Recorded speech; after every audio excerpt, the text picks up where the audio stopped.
and welcome to Let's Talk. This is a monthly thing that we're going to do. That every month we're going to have a different host. This month we have myself, Pat Morrow, and in the room with me is Earl McCune, host of the Some Kind of Radio show, and we have Casey Church, who has a show right after mine on usually on Saturdays. It's called Game Jam, if I'm not correct. That's correct, yes. Yeah, thank you. Thank you both for being here today. No, I had to be here anyway, Pat. Yeah, I know. Shit happens, Earl. It's called administration. You have to come in and do work. You're an administrator? God, I know that word. I have to try to be. Is this a job? So, for some people. Hey, was it the Marines that used to have that theme? It's not a job, but it's an adventure. It's an adventure. It always is an adventure, that's for sure. Okay. I don't have any hookers coming in here. That's the only thing. Damn. Yeah, I was wondering. They're coming at 8:30 after you guys leave. Okay. I guess we'll just have to hang around. just kidding. Hey, Deb, did you hear that? I don't think she's listening. That's probably a fortunate thing anyway. We're lucky. All right, we're going to take and jump right in here.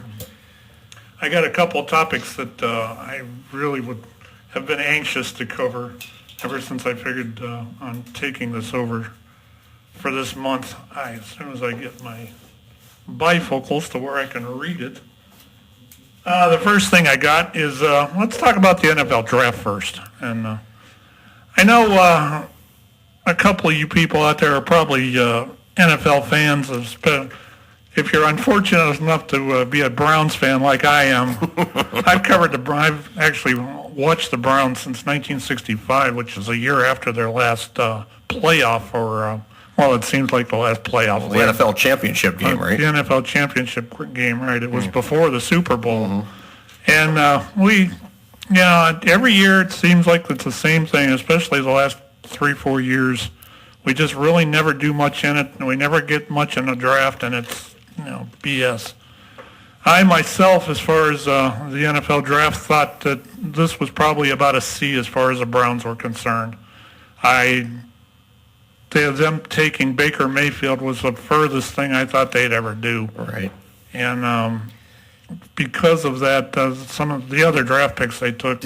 Did you hear his press conference the other day? No, I didn't. He came off as cocky as all hell.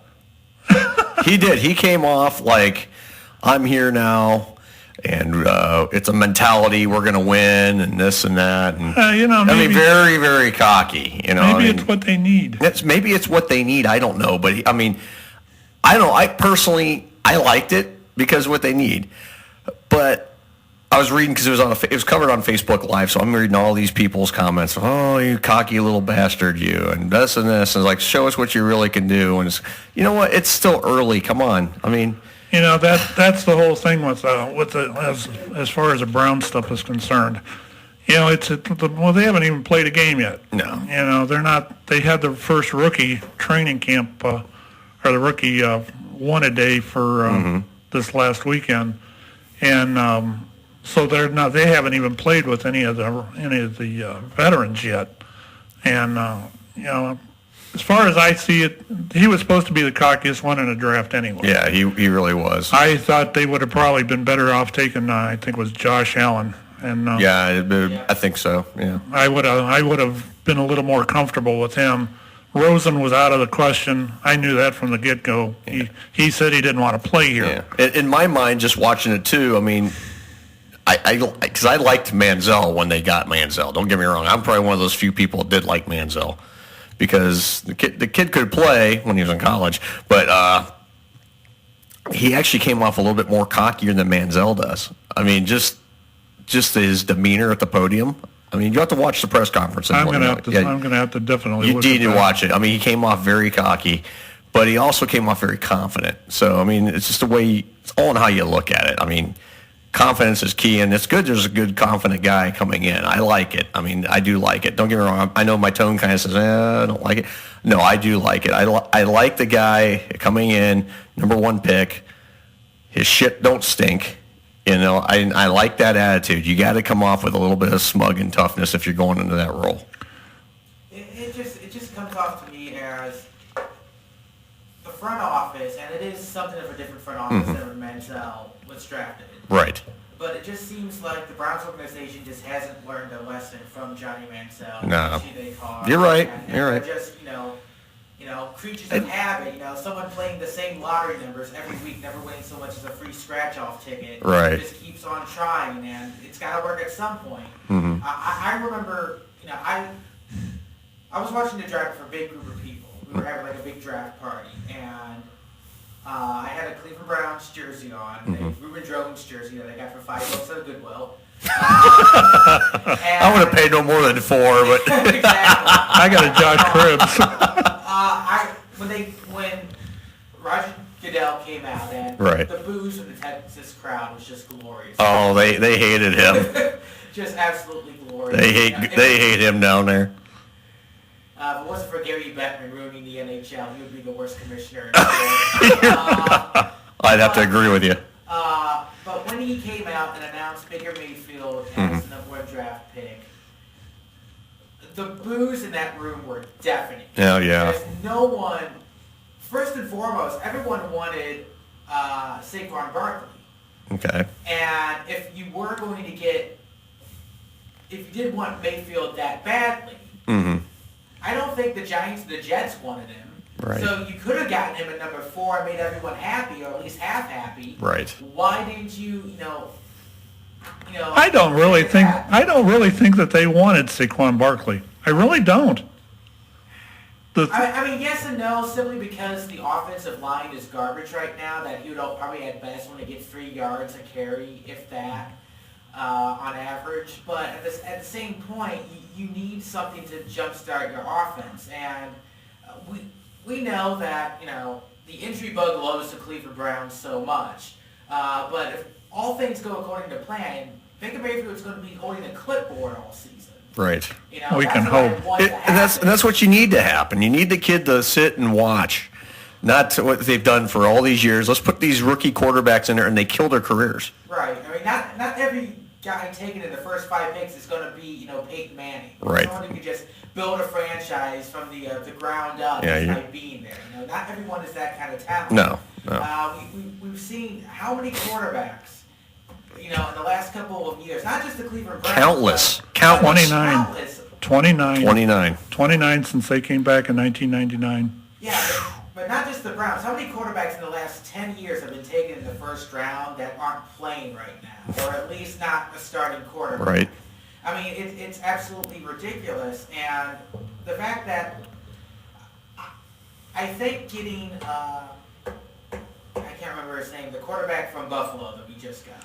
Tyrod Taylor. Yeah, Tyrod I think Taylor. getting him was a smart move. I remember when that news broke. I was watching Sports Center at the same group, at the same place I was working at. Yeah. And people were booing, why would you get him? Because they're going to be drafting a rookie quarterback. We don't have a quarterback right now. We need someone to lift this franchise to the finish line. You need something. For something. The franchise they needs. can't go any lower than 0 wins. Right. The only way they can go low is if they lose on the preseason games this season. And that's the thing. Last year they had a perfect preseason, all wins. They won every preseason game. They come out, so they were perfect in the preseason for winning. They were perfect in the regular season for losing them all. I mean, the preseason just doesn't tell you anything. But last year I was actually excited watching the preseason. I was like, God, they might actually win a few games this year. And did you guys see the line on the over/under this year coming out of Vegas? I think it's 4 or 5. 5.5. They might. They're giving them way too much credit. They're giving them way too much credit. I'd take the under on the 5.5. Absolutely. The fact All day. that you picked up Tyrod Taylor, you got that second string guy that's the backup quarterback. I don't remember what his name was, but he actually has played 15 games in the NFL and won all but 4 of them. That's pretty good. There's your winning, your trend for winning. Right. Tyrod he was credited for taking Buffalo to the playoffs last year. That in itself is going to win you some games. I don't care what anybody says. The fact that they picked up that kid at number 4 from Akron U is going to strengthen the defense. I like that pick. That was, I can't think of his name, Denzel Ward from Ohio Ward, State. yeah. I like that pick. See, I wasn't sold on him.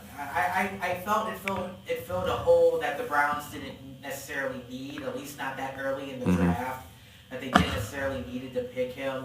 That's when a lot of people, including myself, tore off our Browns jersey and just, threw our hands up. Yeah, a lot of people I know didn't like it either. I was probably one of the few people who did like the pick because people like it in this area because he's a hometown guy. He's from Right. Northeast Ohio. He played for the Buckeyes. People know who he is. Well, So you're going to have that, that hometown connection, Yeah, exactly. So he's a little bit more vested in wanting to win, Right, exactly. They rated him higher than Chud, though, or was it that Chud that they were going to take it for? Right.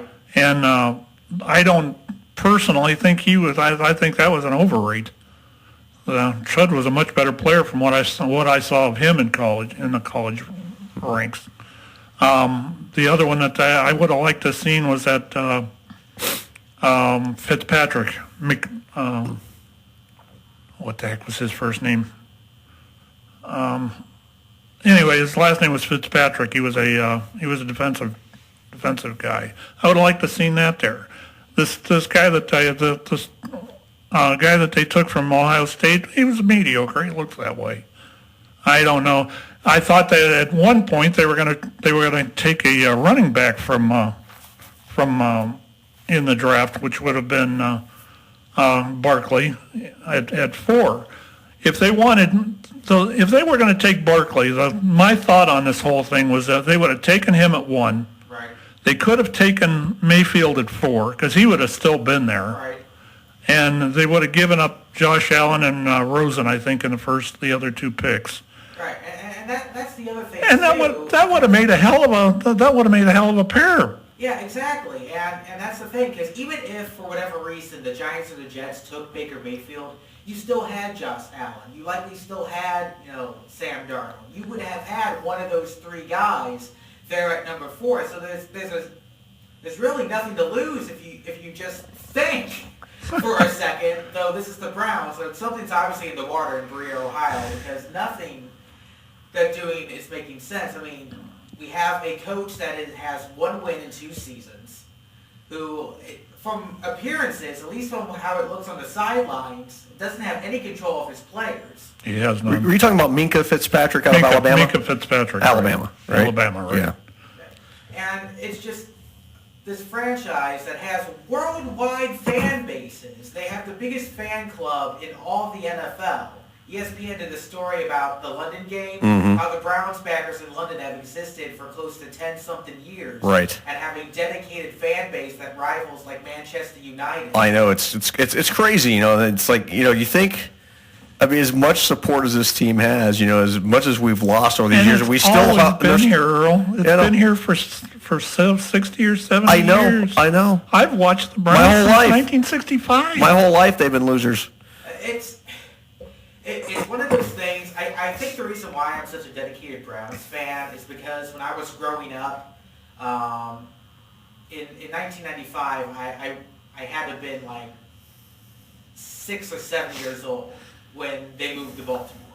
And so when I'm growing up and starting to learn what football is and become a fan of it, I didn't have a hometown team to root for. Then when they came back in 1999, yes, I have a team I can root for now. Go Brownies, go! And I'm just stuck in this perpetual motion machine of losing and failure and all that, when if I was probably just a couple years older, I would either, gone with the team and become a Ravens fan, celebrate 2 championships, or become a Pittsburgh fan. I'm already a Pittsburgh Penguins fan. It would have made sense. I would have had more championships to hang on my house. If you were going to tell me you were a Pittsburgh Steelers fan, I'm leaving. No, I just look at the Browns and what they've done since they've come back in 1999. Some good, some bad. Mostly bad, but... Well, I'm going to tell you, I can tell you a little bit of the history of the Browns. There was a guy that owned the Browns back before they moved, and he was the one that moved them, which was Art Modell. I could not stand that son of a bitch. I couldn't stand him to look at. He was loud, he was obnoxious, but he was good for the NFL. Right. And the thing with him was what he said on more than one occasion was, "I will not own a half and half team. my team will win or I will not own it. I'll sell it. And he pretty much kept that even through Pittsburgh, through going to Baltimore like he did. The man was a winner. Right. I remember watching Believe Land, the ESPN. Well, that was a hell of a show there. Yeah, and you almost want to come out on Art Modell's side. There was another thing ESPN produced called The Top 5 Reasons You Can't Blame. And they had an episode of Top 5 Reasons You Can't Blame Modell for moving the Browns out of Cleveland. He had a decrepit, decaying stadium. The Indians just got a brand new stadium. They just built the Rock and Roll Hall of Fame. The city is pouring all this money into Cleveland itself, but nothing to the Browns. And that was because Art Modell said he didn't want it. Well, I remember with that whole controversy around the time they left. Cleveland called his bluff, and they did. He moved out. And if they would have been 15 minutes earlier, they could have handed him the paperwork that would have. Exactly. I remember the day Art Modell passed away. I had gotten up, I was in college at the time. I had gotten up, I went to the dining hall, got breakfast. Okay. Watching Mike and Mike in the morning on the TV. Tighten the microphone. Watching Mike and Mike in the morning on the TV, and Mike Golick, Cleveland native, broke the news that Art Modell passed away, and I looked at the TV, looked away for a second, and just said, good. Yeah. And that's a horrible thing to admit, Yeah. that you're happy that someone had passed away. But at the same time, that wound, even though I was young at the time, I'm writing, 6 years old, writing in crayon signs that say "Save the Browns." Because Right.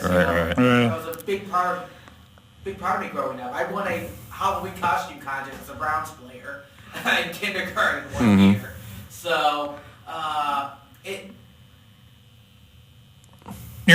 just started this whole perpetual thing of failure, because obviously the 1999 Browns were going to be terrible. They were an expansion team. I mean, no team could. Oh, we knew that. I mean.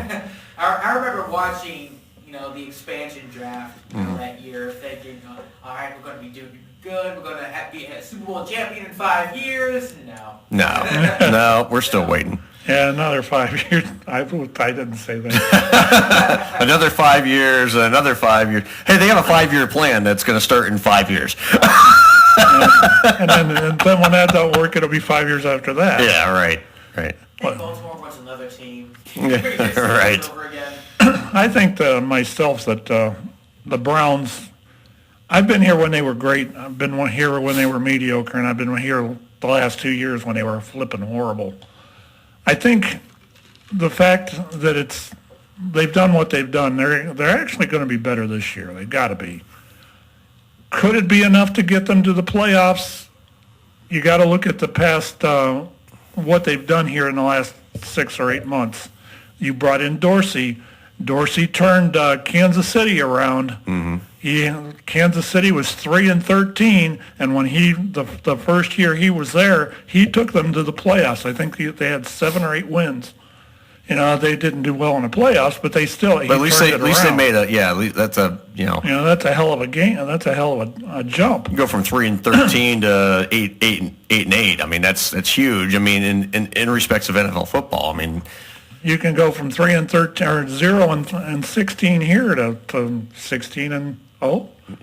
We could all hope. Yeah, but, we can hope that. I'll tell you, I'd be happy to see 4 games this year.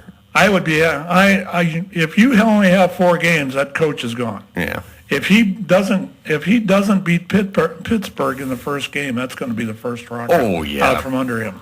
If they don't win the first 3 games in the regular season, I can see a change. Yeah.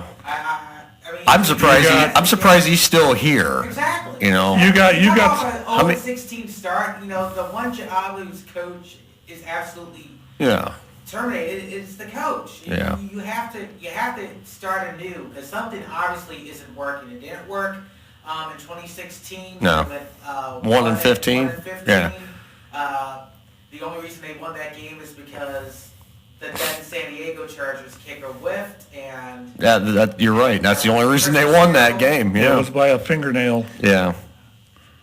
And how many games last year were they actually a couple games there where they were in the hunt and had a chance to win it. They were winning by like 2-3 touchdowns. I know, and then let's just blow it. Yeah, it's just like, okay, they do everything they can to make sure they lose that game. It's That's what you get when you put rookies in as a quarterback. taking defeat out of the jaws of victory. That's about what it is, too. It's not going to matter. Once the NFL gets rid of the kickoff, I'm done. Yeah. Yeah, I had heard they're talking about doing that. That's stupid. That ain't never going to work. That's football. The kickoff is football. It's just as bad. It's almost as bad as now. You don't have with baseball.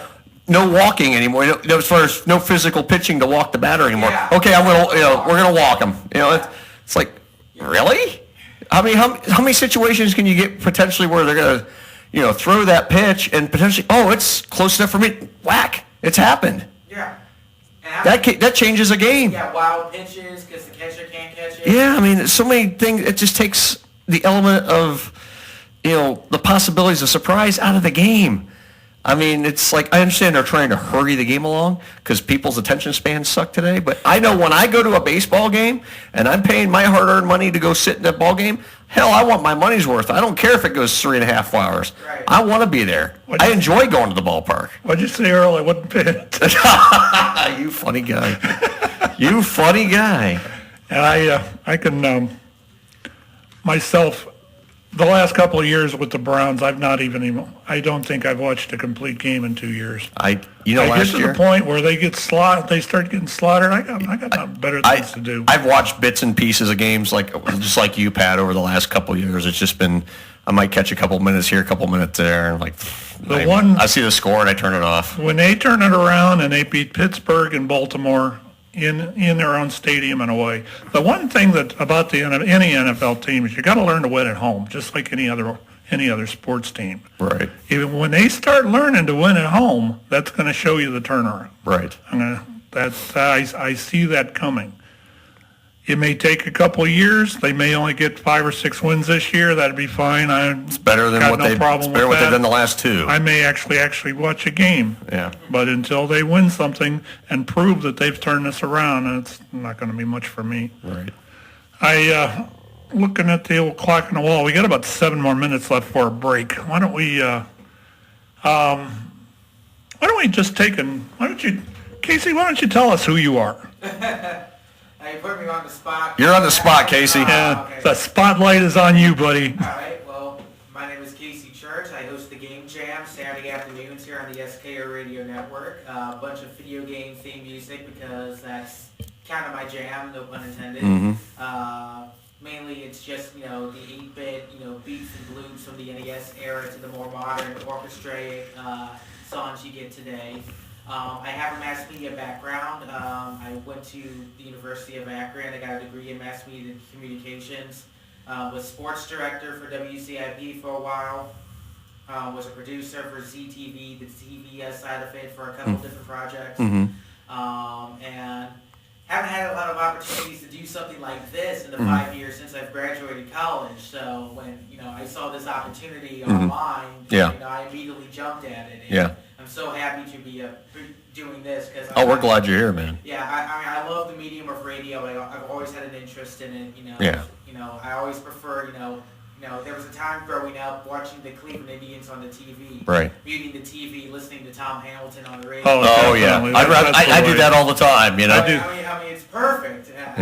Just the medium of radio is something that I've always been interested in, whether it's talk radio like this, listening to music, having that one-on-one interaction. Oh, absolutely. Because you're talking to hundreds, if not thousands, of people, but in reality, you're talking to one, and that's one of the best things I love about radio. So it's a personal experience. Exactly. Exactly. So I'm glad to be here. I'm glad to be able to. Yeah, we're glad you're here. Definitely. Able to give my personal hobby of video games and be able to rant about stuff that pisses me off about the industry. Absolutely. There's a lot of things in the video game industry. And what's great about the internet radio too is you can say what you want without fear of any repercussions. Right, exactly. And it's just absolutely great. So that's just a little bit about me. I don't know what else to say other than Northeast Ohio native. 29 years old, lived here my entire life. Happy to be Ohioan and so glad to. And he likes long walks in the park too. Come on to the park, evenings on the beach. A nice quiet dinner. Right. Call in, ladies. Yeah, that number is. I reposted them. Actually, the number, if you'd like to talk to us here on the show, the number is 330. 330. Yeah. It's the bifocals. Yeah. 871-4422. If you'd like to call, we've got a bunch of open lines here. You're welcome to, and welcome to interject anything you'd like to. All right, Mr. McHugh, let's look at Earl here. Oh, don't look at me. That's why I have a face for radio. Whatever got you into radio? You know what? What got me into radio was the funniest thing was I always had a fascination. I was one of those little nerdy little kids who would play with the little recordings and make his own little DJ tapes and pretend he was a radio DJ for years. So I did that through all like my teens and stuff. I don't even know where they're at now, but I had tons of regular tapes, just tapes full of me pretending to be a DJ and playing music and then talking and whatever. So I mean, I got away from that phase. I kind of grew up out of it, and then never really real life happened. I had to work and everything for a living. So, but it's funny how I actually got involved in it. Was I had a friend of mine who did a podcast on Blog Talk Radio, and he asked me to come on for an interview to talk about bowling. I'm like, sure, okay, sure, we'll talk about bowling. So I did this little 30-minute little deal on Blog Talk with him, and I was like, God, this is fun. I should do it myself. So I did my own 30-minute podcast, and the first one absolutely stunk to high heaven. I mean, it's on YouTube, by the way, if you ever want to hear it. It's awful. The sound sounded like absolute dog shit, and I'm just going, what do I talk about now? I mean, it's just, I prepared. I was like, I thought I was ready to talk, and I couldn't come up with anything to talk about. It was just me rambling on for 30 minutes, and then get a few more, got a little bit better at it. Then a few buddies of mine, hey, I want to do this with you. So, okay, I got a couple buddies of mine. They kind of came on as my co-host and stuff. And then Deb came on. But she it's so funny. She was so reluctant at the beginning. She hated it. She's like, why are we doing this? This is stupid. Well, then I moved it off of Blog Talk, and then when we did strictly a YouTube podcast, so I expanded it from like 30 minutes to 90 minutes. Then we kind of got into the whole thing we do now is, we salute movies and stuff like that, and always as a background topic. And so we did that for a little bit, and then we went over to another internet radio station, which we all know about. Yeah, we know about that one. And stayed there for 2 years, and then had enough of that. And I said, well, let's just why don't we just start our own? And here I am. Here we are. That's I know when I met you was through that other station. When you get when you first impressions really knock it out of the park with me a lot of times, and I had a pretty good first impression of you when I met you. You seemed like a pretty good go-getter, and by the looks of things around me, that's probably the way it is too. The way it is now. I don't know if you guys want to hear my personal background or anything like that. He started in the porn industry back in 1933. 32. He was the guy who got the camera. He worked that really tight shot underneath and everything dripped down in the lens. Yeah, that's right. I went for the gross. Actually, when I was back in high school, I was in the AV club. Yeah. Electronics has kind of been in my blood most of my life. I started in a CB radio back in 1968, actually. Had a CB and talked to a bunch of friends and everything. Did coffee breaks, parties, and all that for a long time. Then in about 90, the end of 90, December of 90, a friend of mine come over to my house one night, and he says, they're taking away the Morse code requirement for ham radio. He says, I'm going to take and go get that. He says, you're too damn, excuse me, you're too damn dumb to to ever get your license, so I'm not even going to ask you. Well, Jeez, a confidence booster there. This was my flipping best friend. He was just trying to tick me off, so I'd do it. Yeah. And he says, you ain't never going to get your license. Well, I had to show him. Yeah. So don't tell me I can't. Precisely. And I'm the same way. Don't tell me I can't do something. I'll show you. I started studying in about the middle of February, and by the middle of April, I was ready to take the test. Mm-hmm. I passed it. I missed 3 questions. At least they said I missed 3. Mm-hmm. I don't see how I could have, because I knew that whole book back and forth. Mm-hmm. That started me in as a technician license for ham. Mm-hmm. I was pretty happy with that. I left, rested on my laurels there until about 2007. I decided I was going to get the general class license, because by then I had owned a house and I had a place to put the radios up and that. Mm-hmm. The CB kind of destroyed my want to talk any kind of distance like you do in ham, mm-hmm. because of the fact that you could do it there. 11 meters is a pretty decent place to be able to talk all over the world on. Mm-hmm. Now, not exactly legally, and the power requirements for doing it were a little odd, but there were places you could go. Hell, I talked to Ireland, these 2 guys in Dublin, Ireland, every weekend for 6 or 7 weeks back in the late 90s. Oh, no kidding. There was one spot that if I got there about the same time every day or every Saturday, I'd hit there and I'd start hearing them. So I'd mm-hmm. sit and talk to them till the conditions faded. Mm-hmm. And this went on for 6 or 8 weeks. And I've talked to Germany on that band and everything else. It really didn't thrill me. Mm-hmm. So then I got the ham license, did that kind of all that stuff, and it was interesting to do. Then in 2007, we decided to get the general, and I put up a big old antenna on the roof mm-hmm. and all that. And by the time I'd got down off the roof and keyed the microphone the first time, I talked to Nice, Serbia. Really? And that was flipping awesome. Yeah. I talked to this guy 2 or 3 times over the next couple of weeks, and that started telling me you could actually get around the world on this stuff. Right. In that time, I talked to the easy shots in ham are usually France, Germany.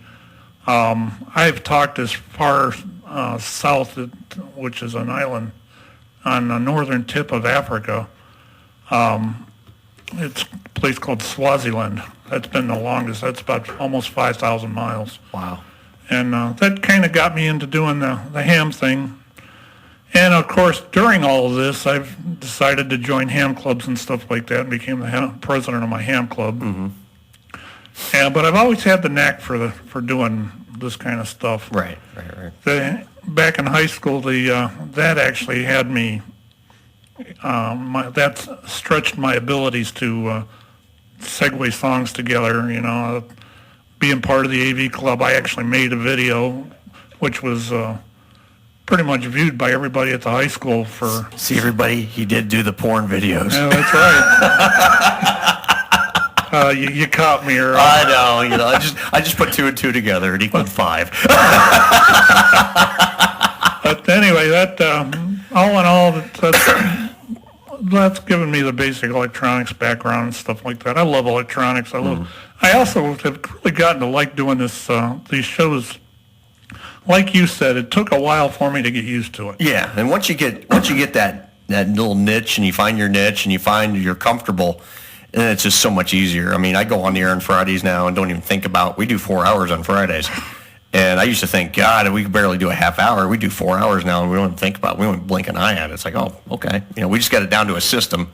We know when we took the 8 months off between leaving there and coming here, I'll tell you, I definitely had basically the rust. I was definitely rusty when I came back, because I sounded like I didn't know what to talk about again. I was kind of in that, oh God, I forgot how to do this. Then it took me about 3 shows to kind of get back into that comfort zone. Where you could be comfortable again. But it took me a little bit. I can relate to that too. The first show or 2 I did, I thought sucked, and I'll tell you what really still bothers me. I'll have a show where I just completely blow everything. Mm-hmm. I blow the segues for the music. See, back to the porn references. Caught me again. I'm quick like that, you know. But I take and screw up segues and everything like that. And then 2 weeks ago, I was sitting here and it was bad. You could drive a truck through the segues. Yeah, just a bad and show. I'm sitting here and I'm talking to myself. I do that every once in a while. I answer myself too, but that's beside the point. I'm sitting here and I sit back here and I thought to myself, and I said this out loud, I don't know what everybody else thought, but I sucked today. I didn't have the... I think it went over the air. It went over the air. And hence, that was one of the funniest times I've ever had in this kind of radio. Yeah, that's funny. But I'll tell you what, the guests, if I could get the guests that I want on here, then I'm sure the people are going to tune in to hear it. I had one last night that was probably one of the best best shows I ever did. And it was because of the guest I had. This dude was really top-notch in his field and that. I'll tell you what, it's 36 now. We need to take a break. Let's take here. a quick break, yeah. So we'll tune back in here in a couple minutes after we play you a bunch of this stuff, and we're gonna go grab a bottle of water. Hey, there you go. We got plenty of cold ones. Stay tuned.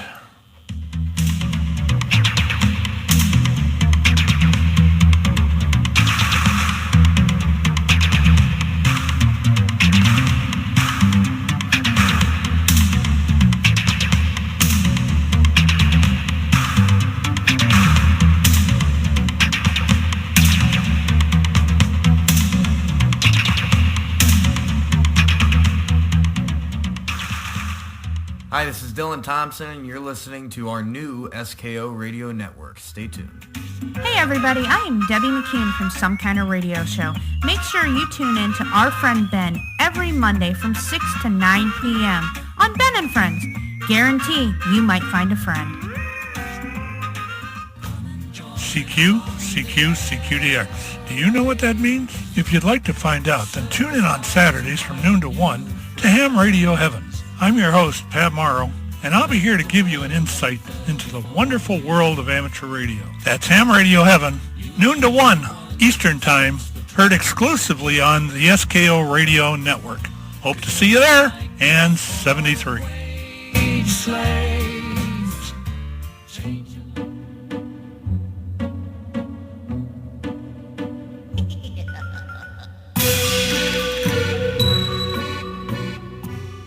Step right up and behold the most wondrous talk show the likes of which the world has never heard.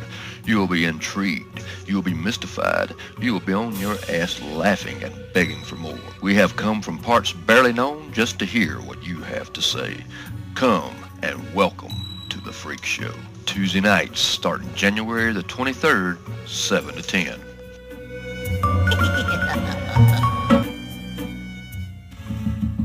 Are you a business owner? Are you looking to advertise? Are you looking for affordable advertising rates? Well, if you'd answered yes to these, then look no further than here at the SKO Radio Network. We here at the SKO Radio Network will put together a tailored advertising package for your business that will help generate more traffic and more revenue for you. If this sounds good to you and you'd like to hear more, give us a call at 234-706-5857. Again, that is 234-706-5857, and we'd be happy to assist you. Sports, the final frontier. These are the voyages of the starship Some Kind of Radio. Its weekly mission to cover all pro and college sports, to seek out your opinions and give you mine, to boldly go where no sports show has gone before. Wednesday nights, 7 to 10 p.m. Eastern, here on Some Kind of Radio. Call in at 330-871-4422. When Cousin Billy's cell phone just won't cut it anymore, contact M. Hague Photography for all your photographic needs. Weddings, family portraits, model shots, newborn and maternity photos, and so much more. If you want your memories to last, contact M. Hague Photography, where we believe that you are the key to beautiful memories. Call today, 330-430-9747, or email us at mhegphoto@gmail.com to book your memories with us today. Hey everybody, Eagle Scout here from The Freak Show, and you're listening to SKO Radio Network.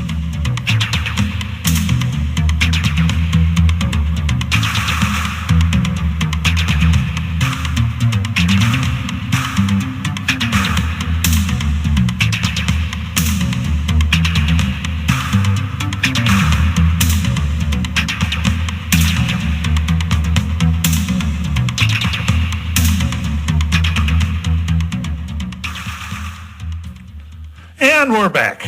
Welcome back, everybody. Welcome back. Woo.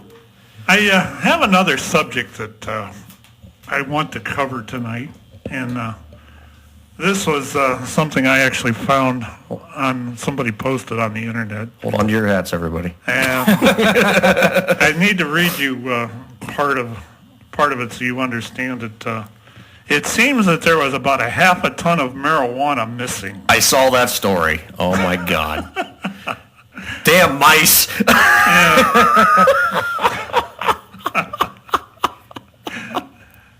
I'm looking for the thing to exactly take over for me for a second, Earl. Yeah. Talk Okay. a minute. So anyway, I'll kind of just give the brief rundown. Pat will get into the whole story, but basically there's a thing out there floating around the internet. You'll see a story about half a ton of marijuana missing from a police impound.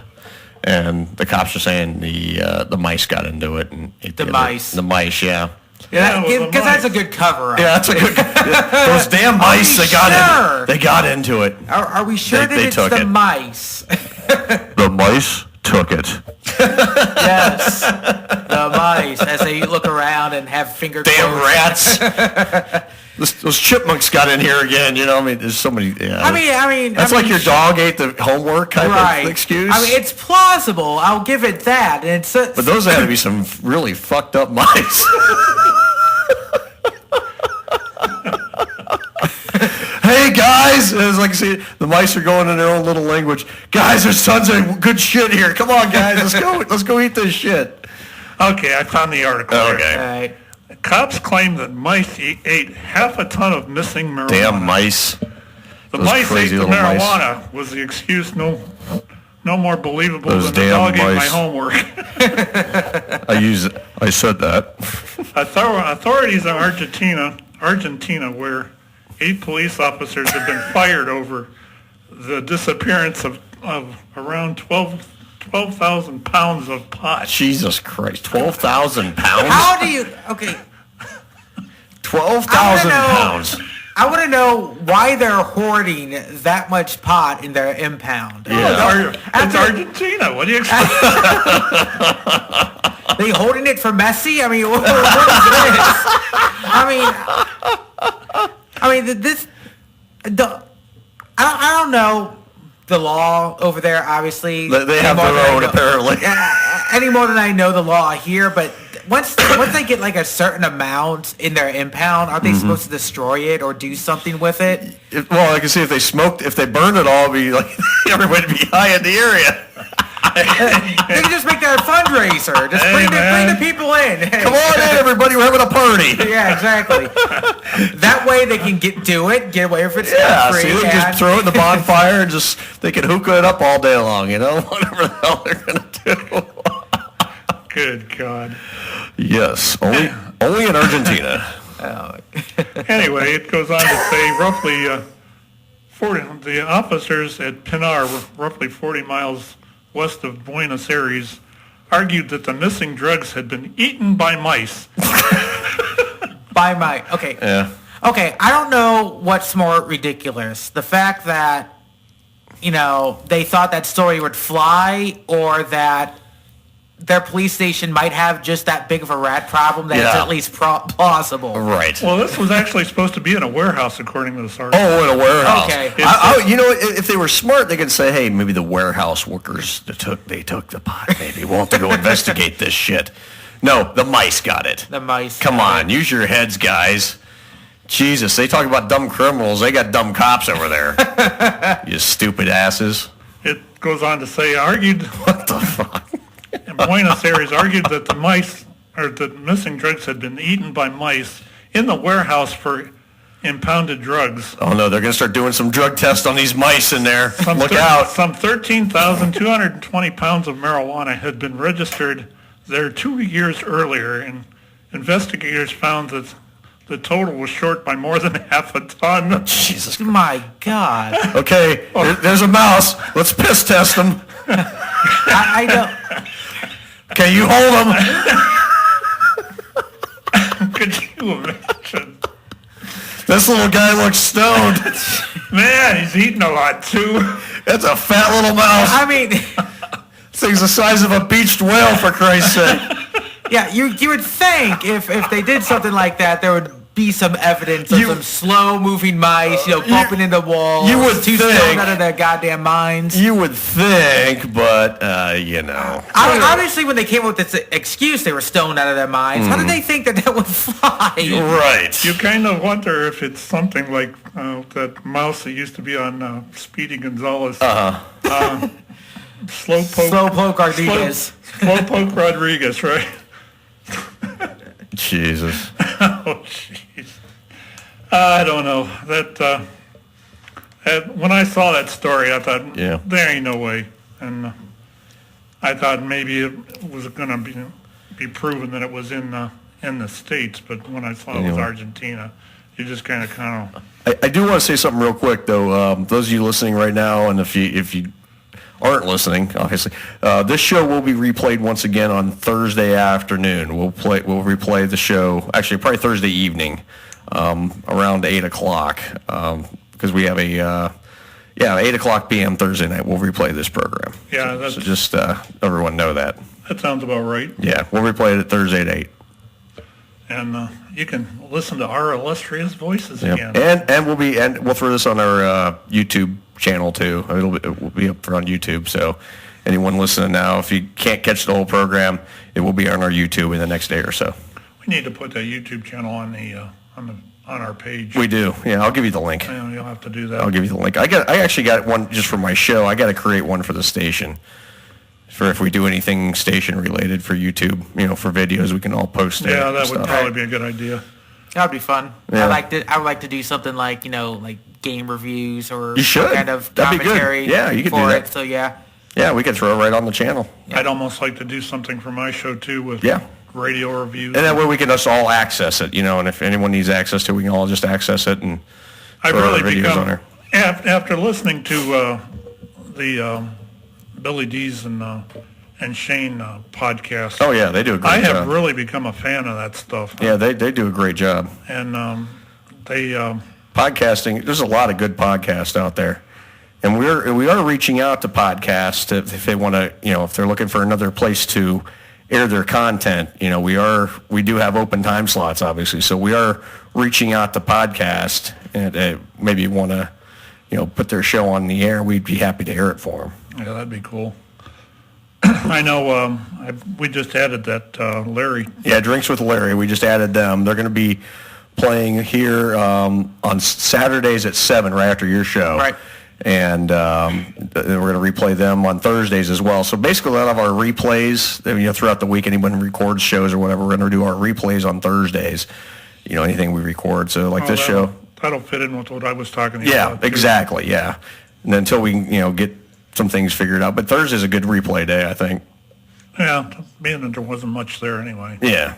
I usually listen to a lot of times I listen to your show like I did Friday night. Yeah, we had a great show Friday night. That was a good show. I got to give you that much. Yeah, we had a great show Friday night. That guest you had on there, what the heck was his name? Oh, God. We had a guy that actually worked on the original Airwolf show. Exactly. He was a surprise call. We didn't even expect him to call. He was an interesting listen, I'm telling you. Yeah, I've actually reached out to him. Me and him he's going to talk with me. I'm going to get him back on as a actual guest during a show one time. Sweet. And he worked on a lot of different stuff. He worked on the movies. He was actually Jason Alexander's body double. I heard that. In Pretty Woman. Really? Yeah. Wow. I had that guy on my show. I'm like, no kidding. And I found out that's who that guy is. He's the real deal. Called in our show on Friday night. So I'm like, holy crap. Wow. Great guest. I mean, he called in. I wasn't expecting the call. Wasn't even planning the call. He just called in and like, cool. All right, let's take another topic here and beat it to death. Another internet thing that I saw, although this really has been frying me for a couple of weeks since You look fried. well, thanks. Not as fried as the mice, though. It's all that. He was outside by the bonfire out there. It's that half a ton of marijuana. Pat actually took a quarter of it. I wish. See, he has a secret covert trip. You'll pay for that. My wife doesn't need to know that stuff. Hi, dear. All right. The thing this is actually two parts, and they're kind of more or less interconnected. The first part is this business with Stormy Daniels and this Trump affair that she had. The thing that I saw on the internet says now Trump's story is that he repaid the payment of that he knew nothing about to porn star in which he never had a relationship with. Wrong. Okay, so let's take that sentence in And that never happened. Honest, it didn't, Melania. Okay. Honest. Is that the old... He knew of a payment that he said he didn't know at the time about the relationship he didn't have, but we know that he had. Right. 12 years ago. Did anyone else just have an aneurysm I'm waiting right for now this. just thinking about that? I'm waiting for this. I did not have relations with that woman. I'm waiting for a press conference, and he's gonna. I did not have relations with that woman. I can't do his voice really good, but. Nah, he won't have a press conference. He'll just have a tweet. It'll be a tweet. Yeah, he'll send out a tweet. The thing that I look at sitting in the chair that I do. Mm-hmm. One of the many hobbies, I don't know, I wouldn't call this a hobby. I'm a Eucharistic minister for my church. Mm-hmm. I've had my times. I'd be the first to admit that. I had a wild young life, mm-hmm. which kind of led me to the back to my faith eventually. Mm-hmm. And I won't even go into that story. But it came down to. I saw that my life needed to change, and I ended up coming back to the Catholic Church. And see, I told you, it goes back to the porn.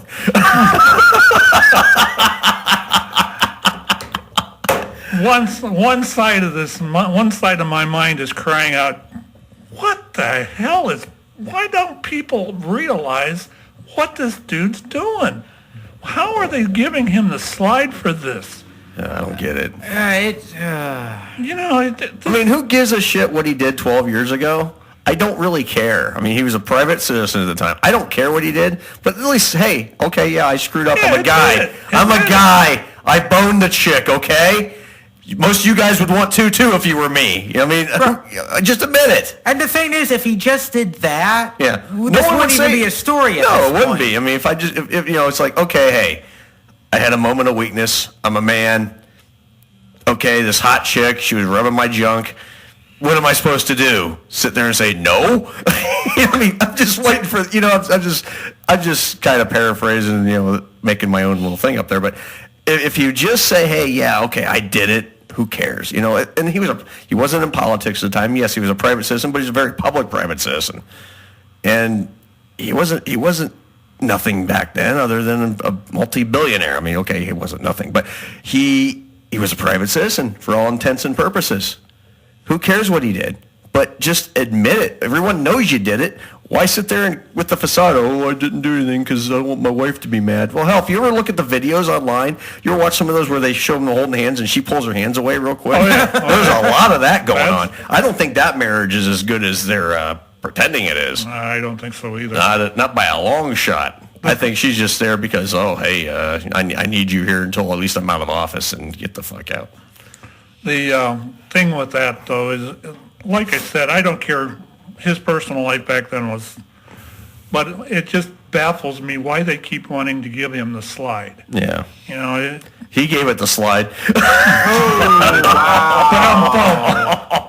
Wow. we need to put some effect buttons on this. Well, we're getting them. We're going to be getting them. soundboard? Yeah, we're going to get them.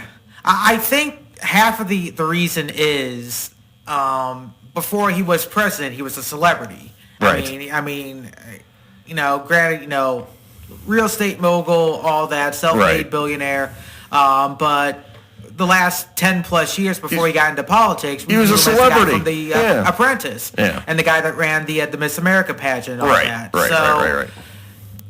So we as a society, at least here in the U.S., we tend to give celebrities the slide on a lot of things. Oh, sure. You bet. I mean, you say what you will about, Bill Cosby, Kevin Spacey, all that stuff, but Well, they're not giving Cosby the slide. no, absolutely They're not. ramming up but, his but, ass. But things like this, Right. we've come to expect, extramarital affairs, Sure. things like that, Especially out with of celebrities. especially in somebody in a position of power like that, you want that wholesome image in the White House, which you really do. You show strong leadership and strong moral character, which is important for being. This wasn't anything new. I mean, But we it's knew not that this anything new. stuff on the political trail. Oh yeah, I mean, God, how let's about be the real. comments about The only reason, and I'll try not to, get too deep into politics and personal views and all that. Oh, get but deep, man. Go deep. The only reason We got over an hour. the only reason he even ran for president Yeah. was because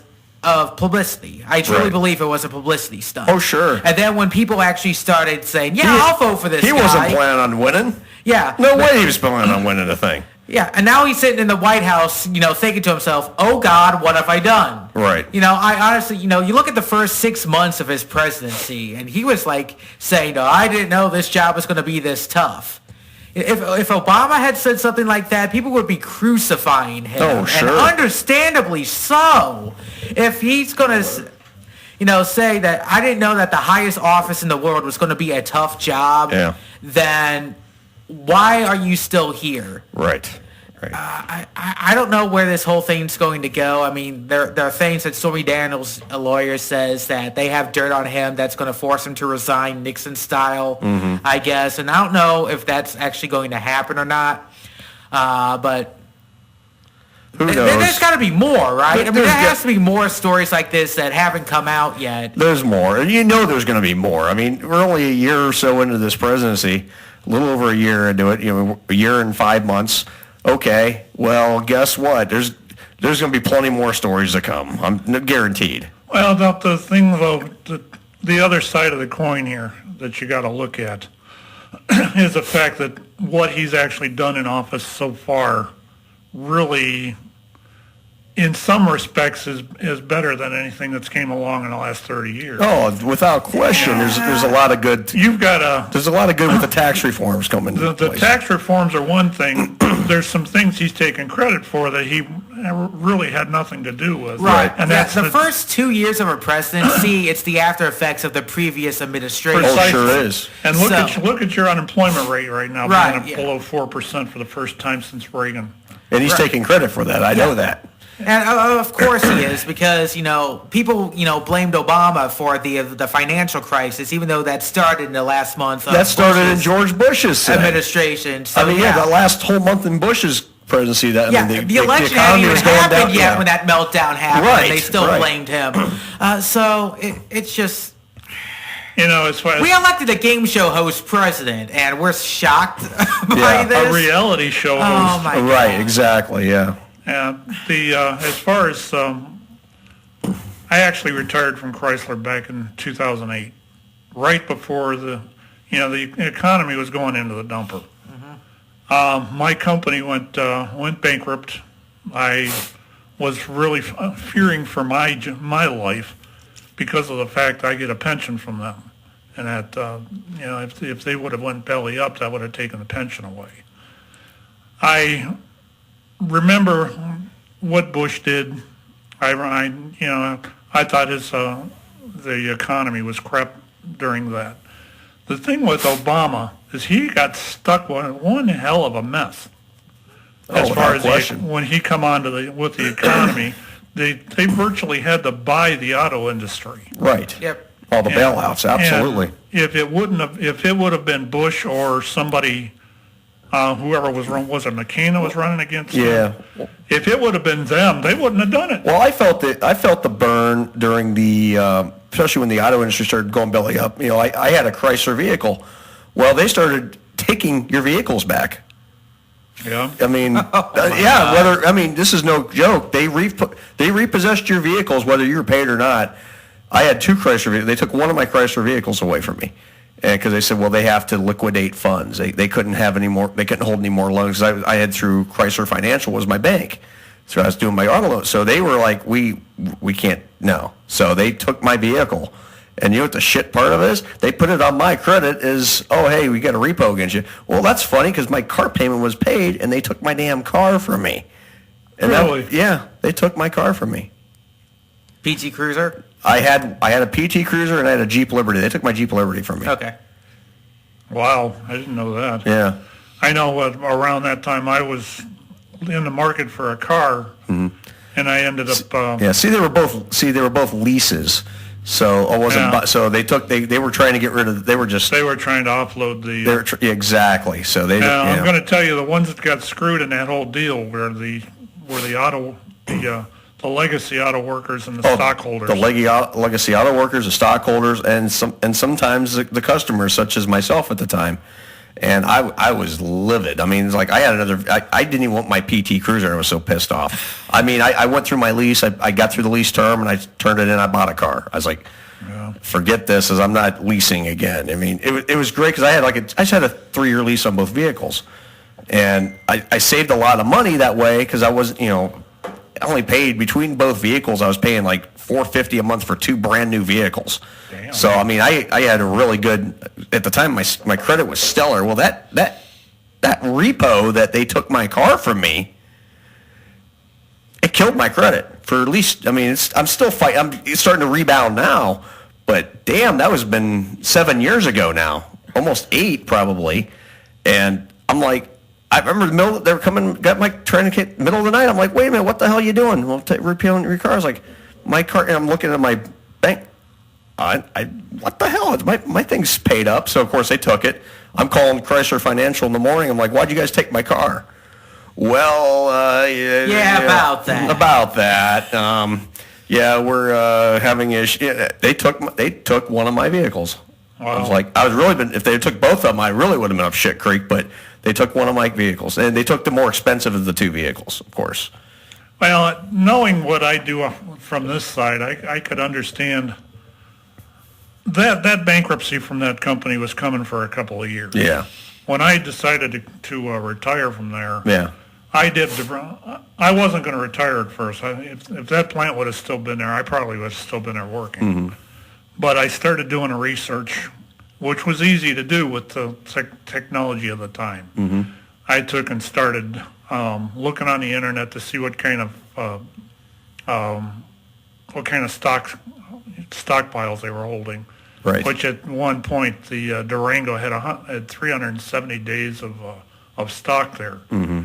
And that was one of the bigger vehicles that we built up there. Right. We actually supplied parts for. Mm-hmm. I start hearing rumors of, well, this press is going to go down and they're not going to put anything else in it. And they're going to start getting ready to close the plant. And, and this and that and the other thing. And then, it was time for me to go. There was no question about it. Right. On top of everything that was going on, I didn't realize that they were in the financial shape that they were in. Right. But, for Chrysler, they had been there before. Right. Back in 1980. Sure. They were $5.50 away from bankruptcy when Lee Iacocca came along. Mm-hmm. And he turned everything around, and for the most part, it was good for about 20 years. Right. Then you start getting, I think it was Bob Lutz that took the... And then we started selling the company, and that was a bad thing to begin with too. They sold it to that Cerebus, which stole all the money out of it and left it dangling. Right. And then Daimler took it over, or Daimler had it first, and they stripped all the.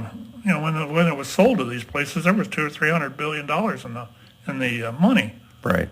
In the bank for the company, and they just stripped the money out of it and left it dangle. Right. And then they Give sold us the money and forget about the company. Then they sold it to Cerebus and just let it go to hell. And then Fiat came along and finally, they've saved it for 4 or 5 years, but God only knows where that's going to go. Yeah, because I mean that's the whole thing too. I mean, because they were operating their own bank. They were operating. Because they were doing their own lease program through their own bank, and Right. just what it was too. I mean, so many people just had those unpaid loans, which frickin' killed them, for one, and two, like you said. I mean, just all these companies going in and just stripping them down, and selling them off. You're taking all the money and just leaving the product in place.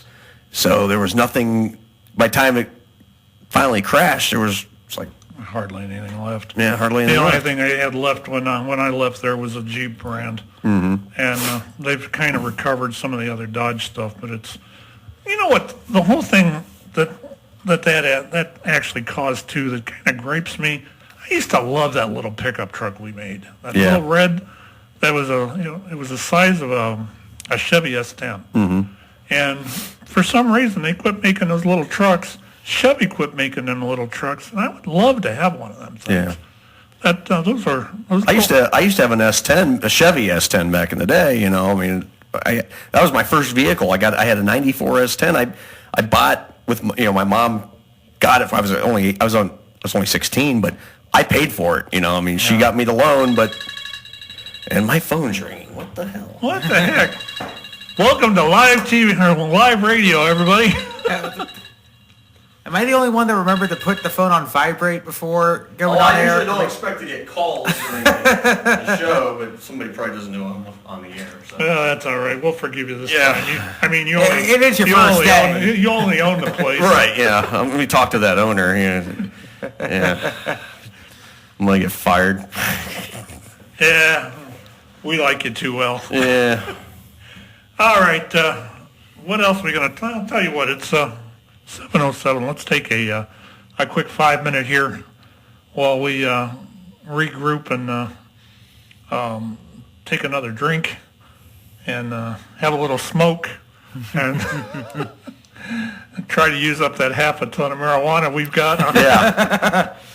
We'll be back in a minute, folks.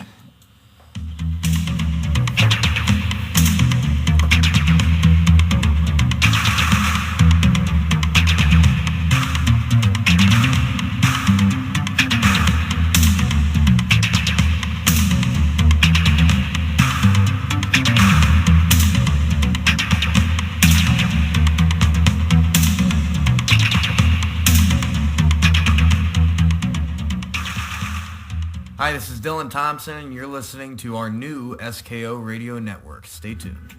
Hey everybody, I am Debbie McKeon from Some Kind of Radio Show. Make sure you tune in to our friend Ben every Monday from 6 to 9 p.m. on Ben and Friends. Guarantee you might find a friend. CQ, CQ, CQDX. Do you know what that means? If you'd like to find out, then tune in on Saturdays from noon to 1 to Ham Radio Heaven.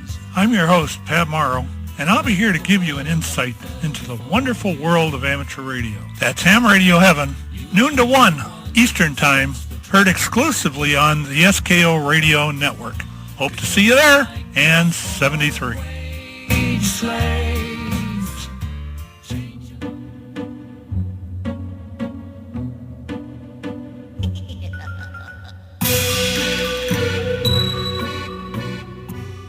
Step right up and behold the most wondrous talk show the likes of which the world has never heard.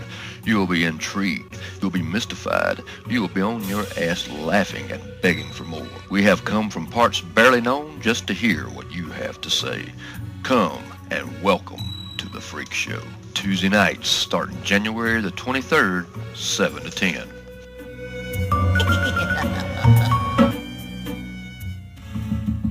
Are you a business owner? Are you looking to advertise? Are you looking for affordable advertising rates? Well, if you'd answered yes to these, then look no further than here at the SKO Radio Network. We here at the SKO Radio Network will put together a tailored advertising package for your business that will help generate more traffic and more revenue for you. If this sounds good to you and you'd like to hear more, give us a call at 234-706-5857. Again, that is 234-706-5857, and we'd be happy to assist you. Sports, the final frontier. These are the voyages of the starship Some Kind of Radio. Its weekly mission to cover all pro and college sports, to seek out your opinions and give you mine, to boldly go where no sports show has gone before.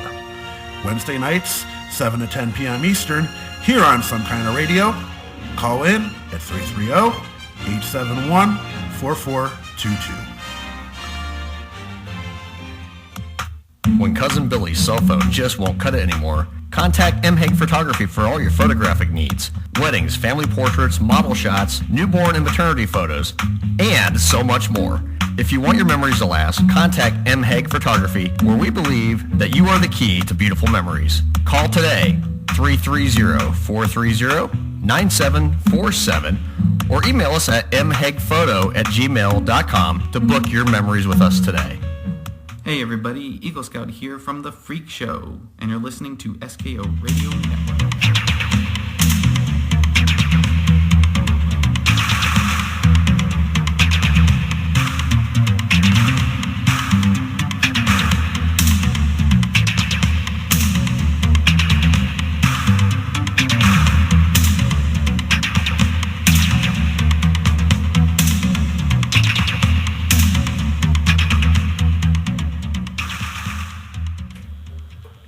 Welcome back. Welcome back. Welcome back. Welcome back. Welcome back. How about you, Case? Welcome back? Meh. Nah.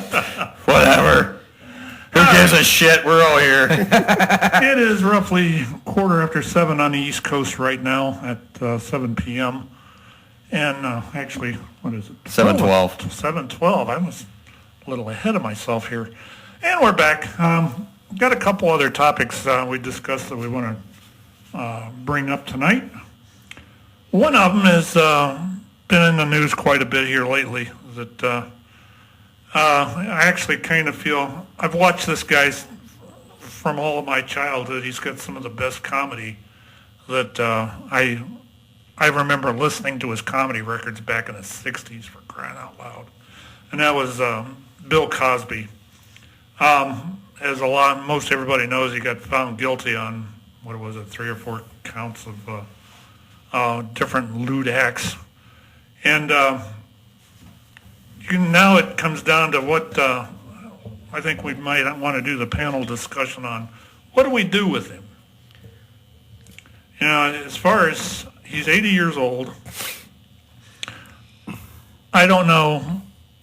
You know, to me, it seems almost horrid to put somebody 80 years old in prison and let him die in there. Right. But what do you do with somebody like that? He evidently did do what he said he did because the jury convicted him. Mm-hmm. I remember back through his early career, some of the stuff that he did talking about his wife and stuff like that. Yeah, I wouldn't. Back then, I would have never believed any of this was going on, but evidently it was. Mm. So what do you do with him? What do you think, Earl? I told you, take his Jell-O pudding pops away from him. There's always room for Jell-O. I don't know. That's pretty much a guarantee. Yeah. Whenever at the prison cafeteria, you're always going to get a side of Jell-O. Yeah. So that's probably going to be the running joke for a while there if he does end up going to prison. I plan on staying out. Thanks.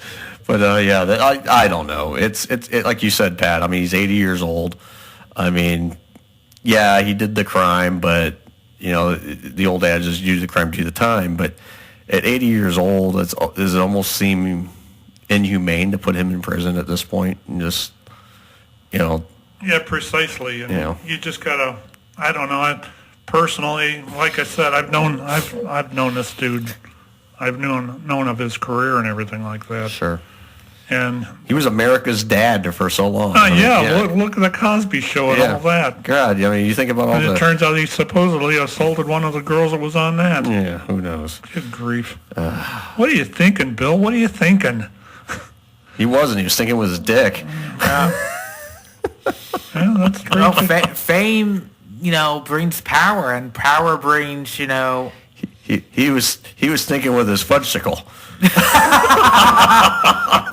Did I go there? Yes, I did. Good morning. I don't know. I'll tell you one thing, at least for the foreseeable future, you're not going to see the Cosby Show on TV or buy any DVDs anytime soon. You're not, yeah. Everyone's pretty much taking that off the air now at this point. What else they've done with him is that college that he was... they took away his honorary degrees. All his degrees. Yeah. It's like, really? They took his statue out of the TV Hall of Fame. Yeah. I don't know if they're talking about. I'm pretty sure he has a star in the Walk of Fame. His legacy, his star's still there. Okay. His legacy is destroyed. His legacy is forever not only tarnished, but it's destroyed by this.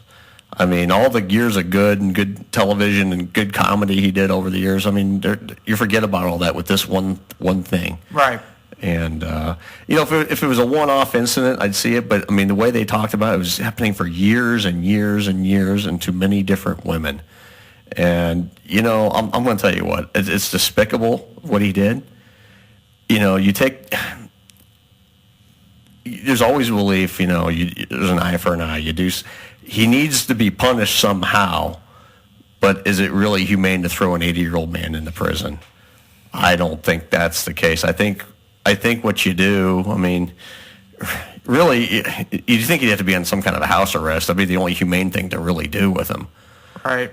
But some kind of minimum security prison. Or even a minimal security type of thing. Yeah, where people can keep an eye on him, but he's comfortable. He's happy, if you can call it being happy. Right. If you put him in the, regular prison, high security prison type of deal, he won't last a week. Yeah, you're not going to throw him into Sing Sing and hope for the best. I don't know. It's just, I wouldn't want to be the judge that has to make that decision. Right.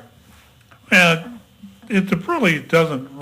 The judge just purveys the sentence. Right. I'd say I wouldn't want to be the judge that gives a sentence. That's the thing of it is, it depends on what society thinks that they should do with him. Right.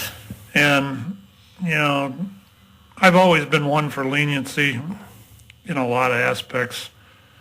But a lot of times, I feel we should be more an eye for an eye type thing. Yeah. Than, as far as the prison systems. Here's the thing, though, too, Pat. Obviously he did what he did, but how many of these other ones are saying they did it? Exactly. Because of his celebrity status, the guy was worth millions of dollars. Millions upon millions of dollars. It doesn't take much for some girl to say, "Oh yeah, me too." You heard that the press conference, the Me Too thing, and that's the reason I wanted to get to that point too.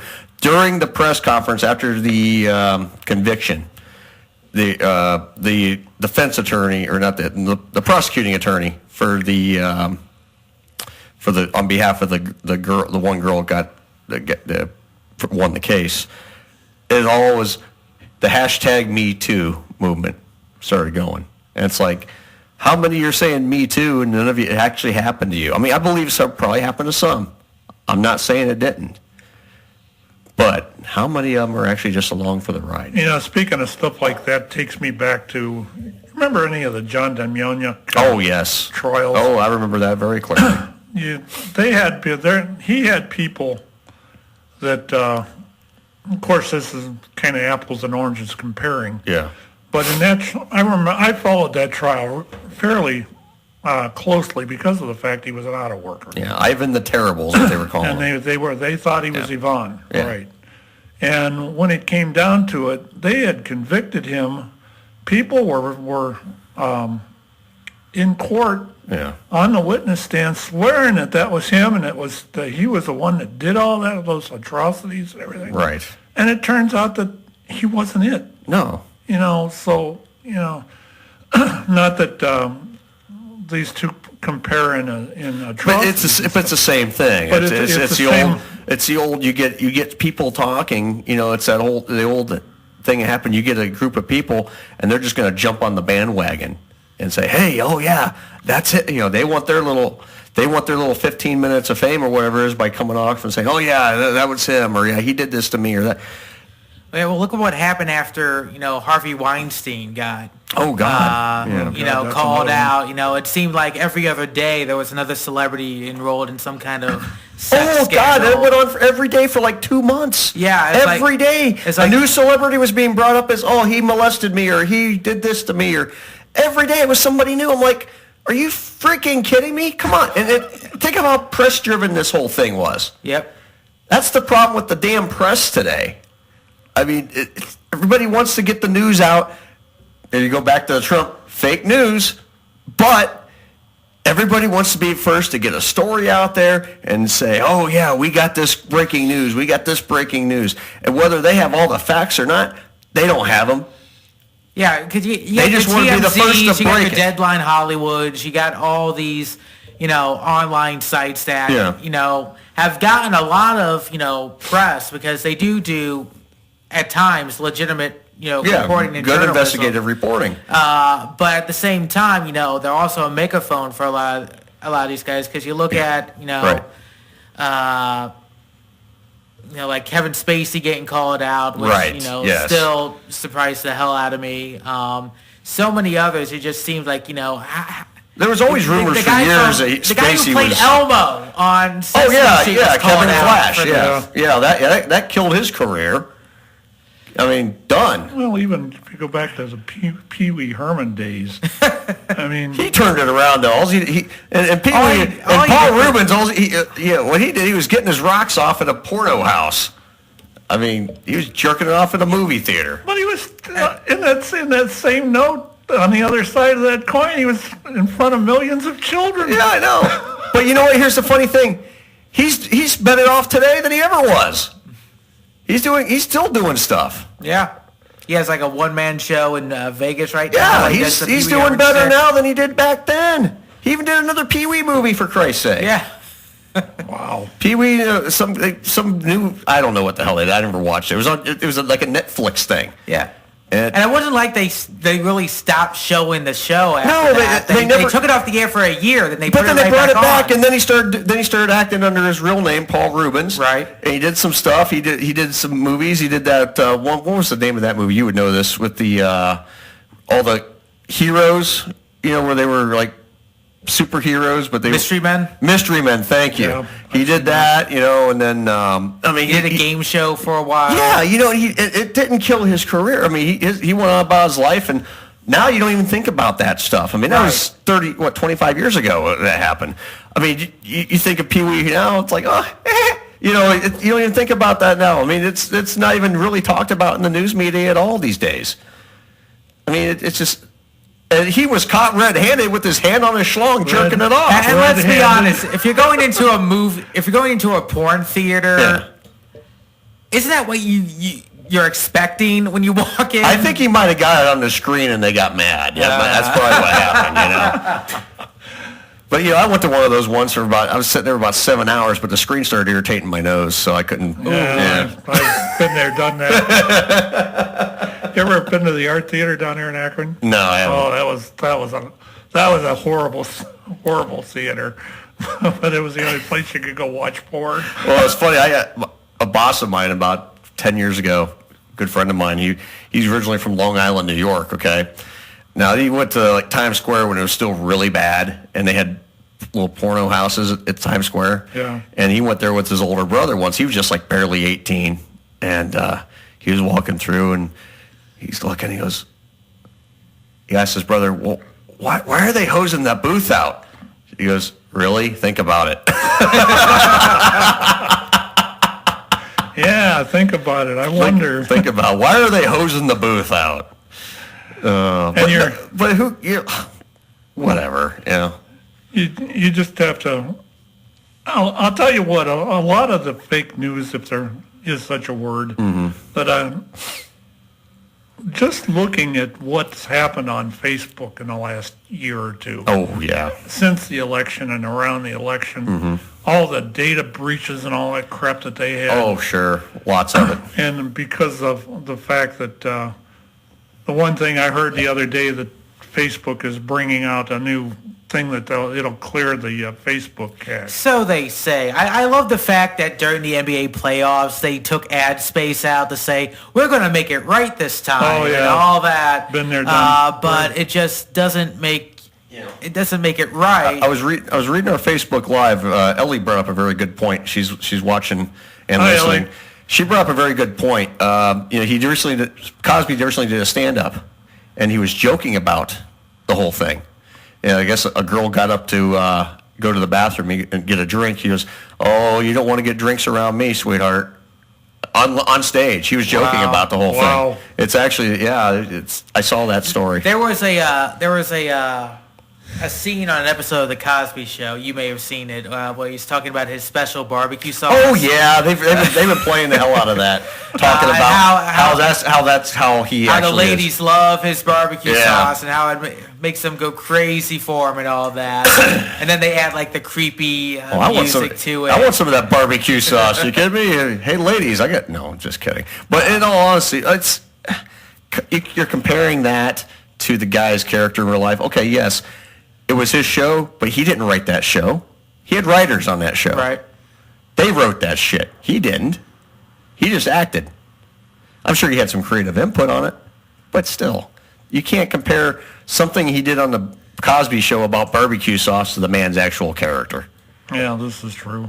But I mean, in all honesty, yes. I mean, and to Ellie's point too, I agree. He needs to be punished. I agree. But what is the appropriate punishment for a guy in his 80s? That's got away with it for that long. Yeah. With as many people as he did. Yeah. Why didn't these people come forward sooner? You see, that's my biggest thing.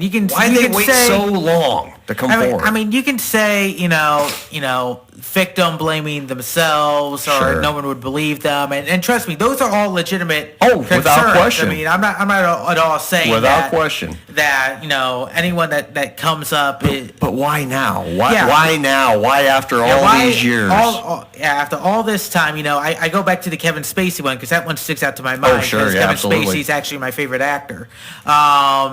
This guy said that Kevin Spacey came up to him and more or less molested him right before he turned 18 or whatever it was. Right, I guess it was right. underage.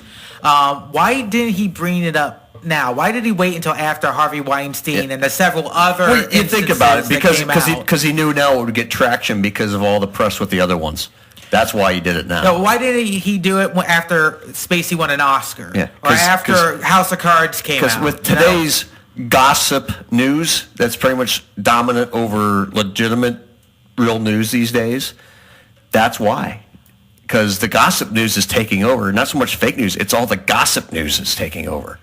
And you can actually blame that on social media. And you can blame that on social media. And when it affects real news, I mean, this happened to Matt Lauer, for crying out loud. Oh, yeah. Did you see that video with Lauer, though? I guess there's a little clip. He's sitting there with Meredith Ferreira. And this is back like in early 2000s, like 2002, something like that. And he said something early. It's caught on camera, whereas they were off the air, but the mic was still hot, and it wasn't going out live. He goes, "Hey, nice ass. Yeah, it looks good on you." It's like he was saying shit like that. I was like, well, that's a little inappropriate to say to a coworker. I'm doing wrong. I've never been a Matt Lauer fan by any stretch. But being partial about it, it's like, okay, he's a guy. He had an affair. Okay? It happens. Then he gets fired because it was a coworker, right? A coworker at the time. I guess it was happening during like the Olympics. Mm-hmm. Like he was overseas and that happened. Yeah. It's just today's world is so sensitive. Everybody's sensitive these days. And it's full of double standards, too. It is, and that's the thing. Today's world is sensitive. Everybody's super sensitive. I mean, everyone's politically correct now. I mean, you can't tell anybody anything without offending anybody anymore. You can't say anything without offending something anymore. I mean, even on this show one time at the old place, I made a comment as a joke, and someone wrote me as offended. They were absolutely, they belittled me for days on social media because they were offended. Well, I'll even tell you what happened. We have Jason who calls all the time. Yeah, He called me at the old station. Well, we had the live video going, and I was actually reading while I'm talking to him. And the lady was offended saying I'm not paying attention. And I'm like, how in the hell can you say I'm not paying attention? I'm sitting there, I'm running the board, I'm multitasking, I'm reading, Precisely. I'm getting things ready. I'm also listening to what he's saying. Just because I'm not like doing one of these doesn't mean I'm not paying attention to what you're saying. I'm multitasking. I can talk and do 10 things at once.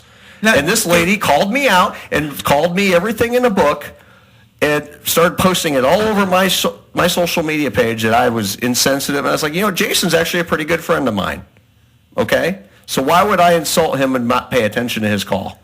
I was actually I ran it on the air for about 30 minutes after that. This happened during my program. I was so pissed off. You see, the thing with me is if I see someone, kind of like smiling and nodding and things like that, that's how I tell that they're not paying attention, Right. because they're faking. Yeah, they're like going, It's like those. Yeah. It's like those talk shows. It's even better, like QVC or something like that. And they get the bracelet of the week.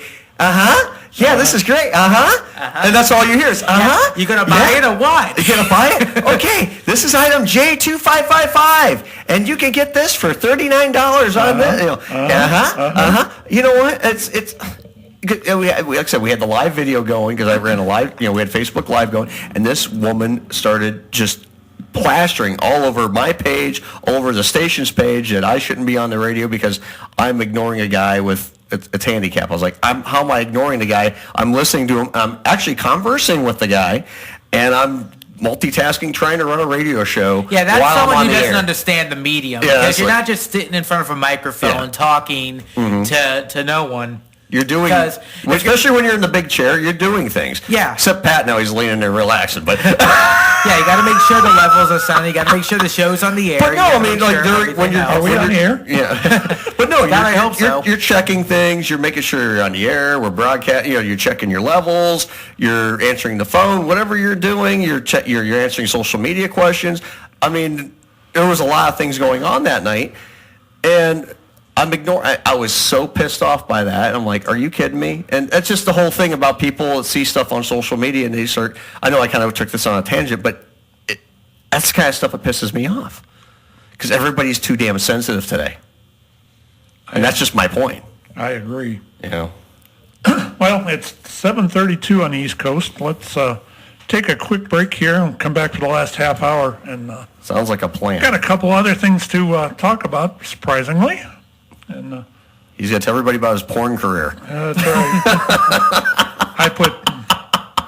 You remember John Holmes? I think it was. Yeah. What was his name? Were you a stunt double? Yeah. Marilyn Chambers was awesome. Pat served as a stunt cock.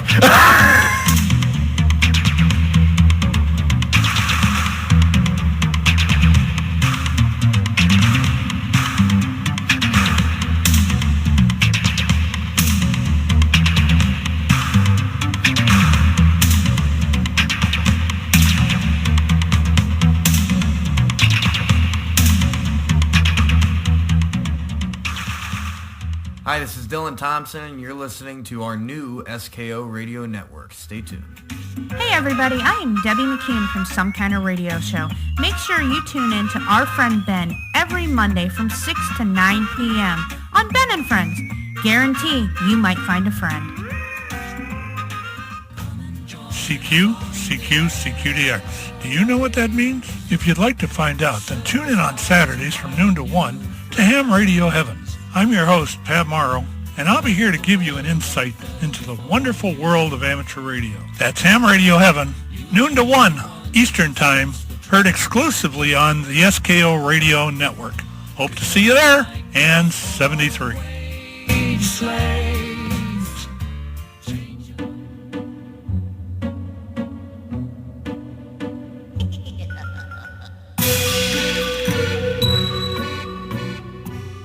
Step right up and behold the most wondrous talk show the likes of which the world has never heard. You will be intrigued. You will be mystified. You will be on your ass laughing and begging for more. We have come from parts barely known just to hear what you have to say. Come and welcome to the Freak Show. Tuesday nights starting January the 23rd, 7 to 10.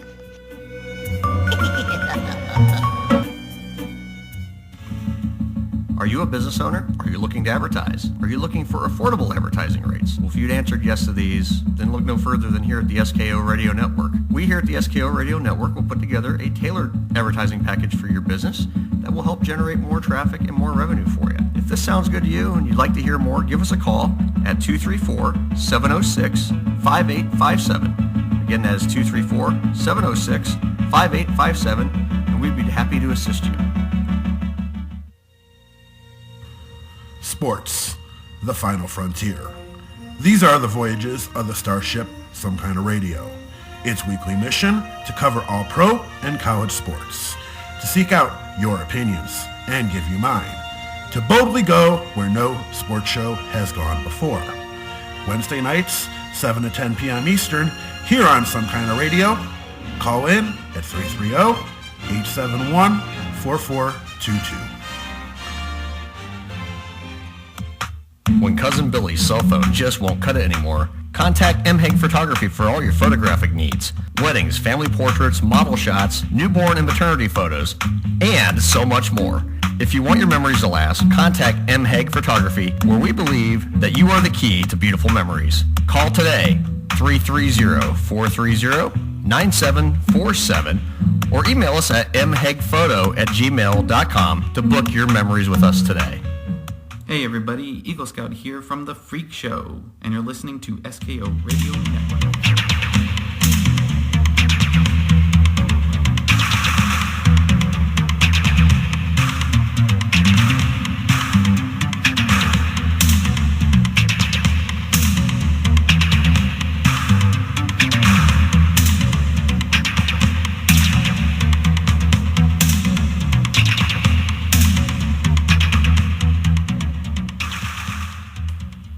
I really like that theme. That's You like pretty that? cool. Yeah. I'm gonna have to find me something like that for mine.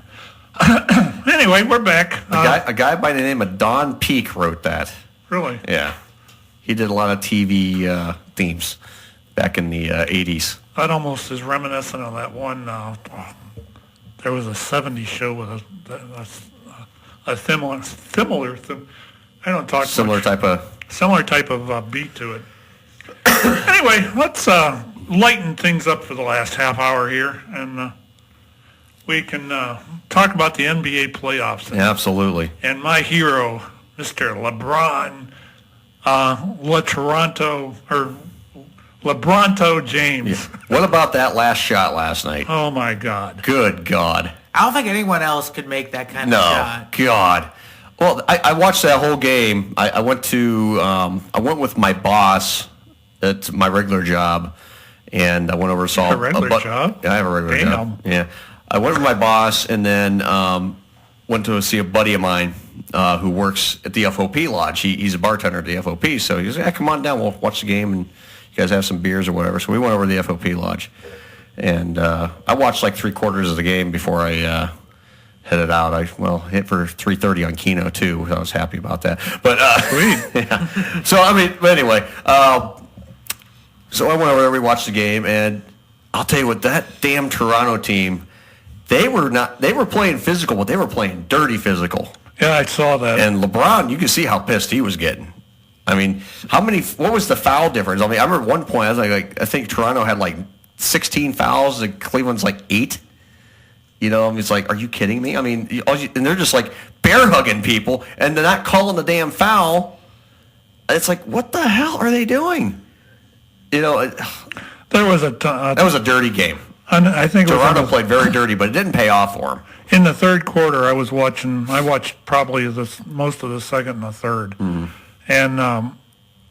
LeBron got fouled, and it was a flagrant, Very flagrant foul. and he got told he got one shot, Yeah. and you could read his lips. He says, "What the? Yeah. What do you mean one shot? He hit me in the damn head." Yeah. He goes like this. Oh, yeah. But yeah, well, that game was something else. That was a crazy game. You know, they had a good lead, and then they let it dwindle at the end. But at least they came through and finished it off. You know, it took every ounce of that shot though. Wow. If they take this in 4, that puts them probably with the Celtics or Who are the Celtics Philly. playing? Philly. Philly. Yeah, that's one of And the it's most likely going to be the Celtics Yeah. coming out of that series. Well, Philly is not since the playing well. Celtics is missing their main player, LeBron's replacement, I don't know that they're a good team, but if they come up against Boston, I think they're going to end up beating Boston too. I'd like to see them beat Boston. I mean, Because- I like a little payback from a few years ago. You remember a couple years ago in the playoffs when when Boston broke Love's arm? Oh yeah, You remember that? I remember. ripped it out of its sockets. Yeah. Ripped it out of the soccer. Oh I yeah, remember and that was that so game. blatantly just dirty, very dirty. Yeah. I used to like Boston back in the day, like back in the days of Larry Bird and stuff. Oh, yeah. But this today, those guys are so damn dirty. It's not even funny. But yeah, that team, that Toronto team last night, they played very dirty. They played physical game, but very dirty physical. Not the type of game you want to play. And all that did was just fuel LeBron, which was great because the more he got pissed, the better he got. You got to love that guy. Yeah. Actually, my daughter-in-law went to school with his mother, Oh yeah. and she's talked about her a couple of times. Mm-hmm. The fact that he came from where he did. He used to live down in the projects down there in Akron. Oh yeah. Yeah. I've met LeBron a couple times. I've worked at his house doing his 2 bowling lanes. That's because that's what I do for my regular job. I did some work for him in his house. That's a beautiful home. Well, that's what you get when you're the best player in the NBA. No doubt. You have to laugh when you go down that road because you got his mansion there on the right, and you got all these little houses. But this giant ass mansion on the right, when you go down that road, and you saw these like little regular suburban homes, and you got his house with the security gate guard out front and the 2 gates, and So let's talk about the. Let's go to the Celtics game for a second. Okay. What do you guys thinking there? How many games? I think that's going to go 5. You think that?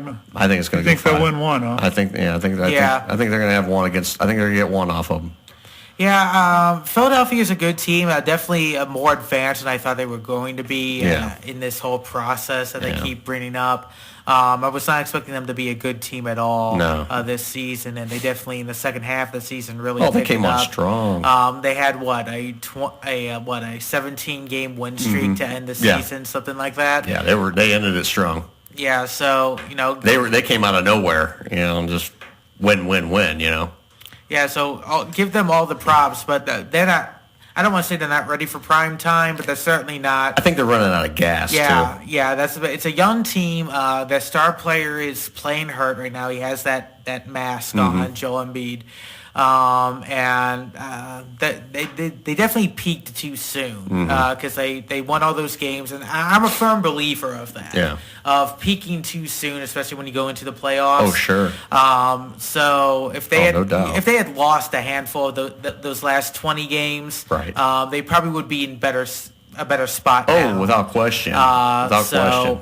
Yeah, I don't see them coming out of this series. I think Boston wins, which is the best case for the Cavs. Yeah, it is the best case for the Cavs. Because I think Philadelphia had their number in the regular season. Yes, they did. And Boston, I know they beat the Cavs at least once during the regular season, but it was a hard-fought. I like the odds against Boston. I think that would still be a good 6-game series. Yeah. No doubt, but I still think the Cavs will pull that one off. Now, looking over to the West Coast side, how about that little upset game there with our good old friends over at Golden State? They've lost one of them. It's a 2-1. What a shame! No, what a shame. But think about that team. Everybody on that team this year has been hurt at least once for something. Yeah. They haven't played healthy all year. No. Somebody's been hurt or missing every game during the season, period. Yeah, and they're not playing at 100%. They're not. They got Curry coming off the bench now. Yeah, he's not anywhere near 100% by any stretch. And it wouldn't surprise me if it's his knee that's giving him trouble. Yeah, am I think correct? so. Yeah, I think it would so. not surprise me if he has to sit out a game early in the next series. At least game 1, just to rest up. Just to rest him up. But I'll tell you what. Or even the next game. I mean, they're up 3-1 in this series right now. They did win today. Yes.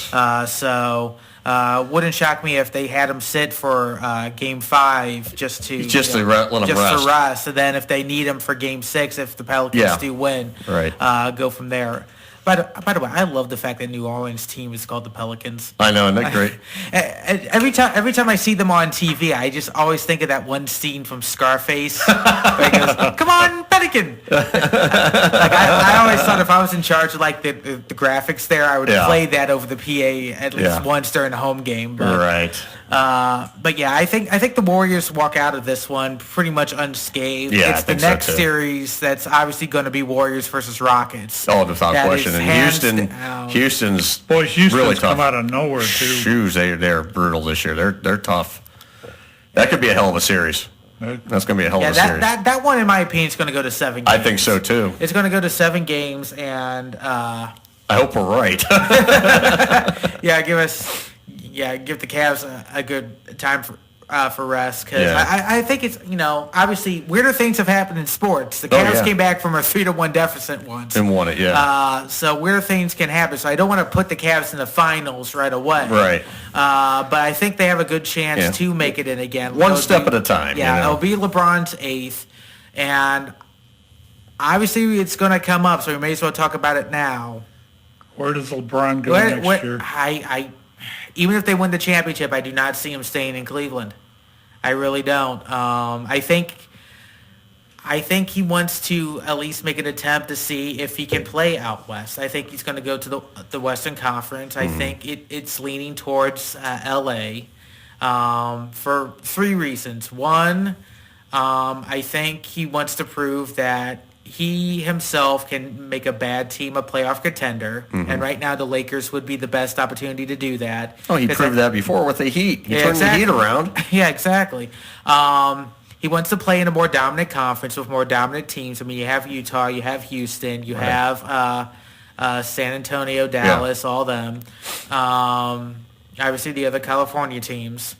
And I think it's another chance to have him have another redemption story where he either comes back to Cleveland and play his final season here, or he comes back and buys the team from Dan Gilbert.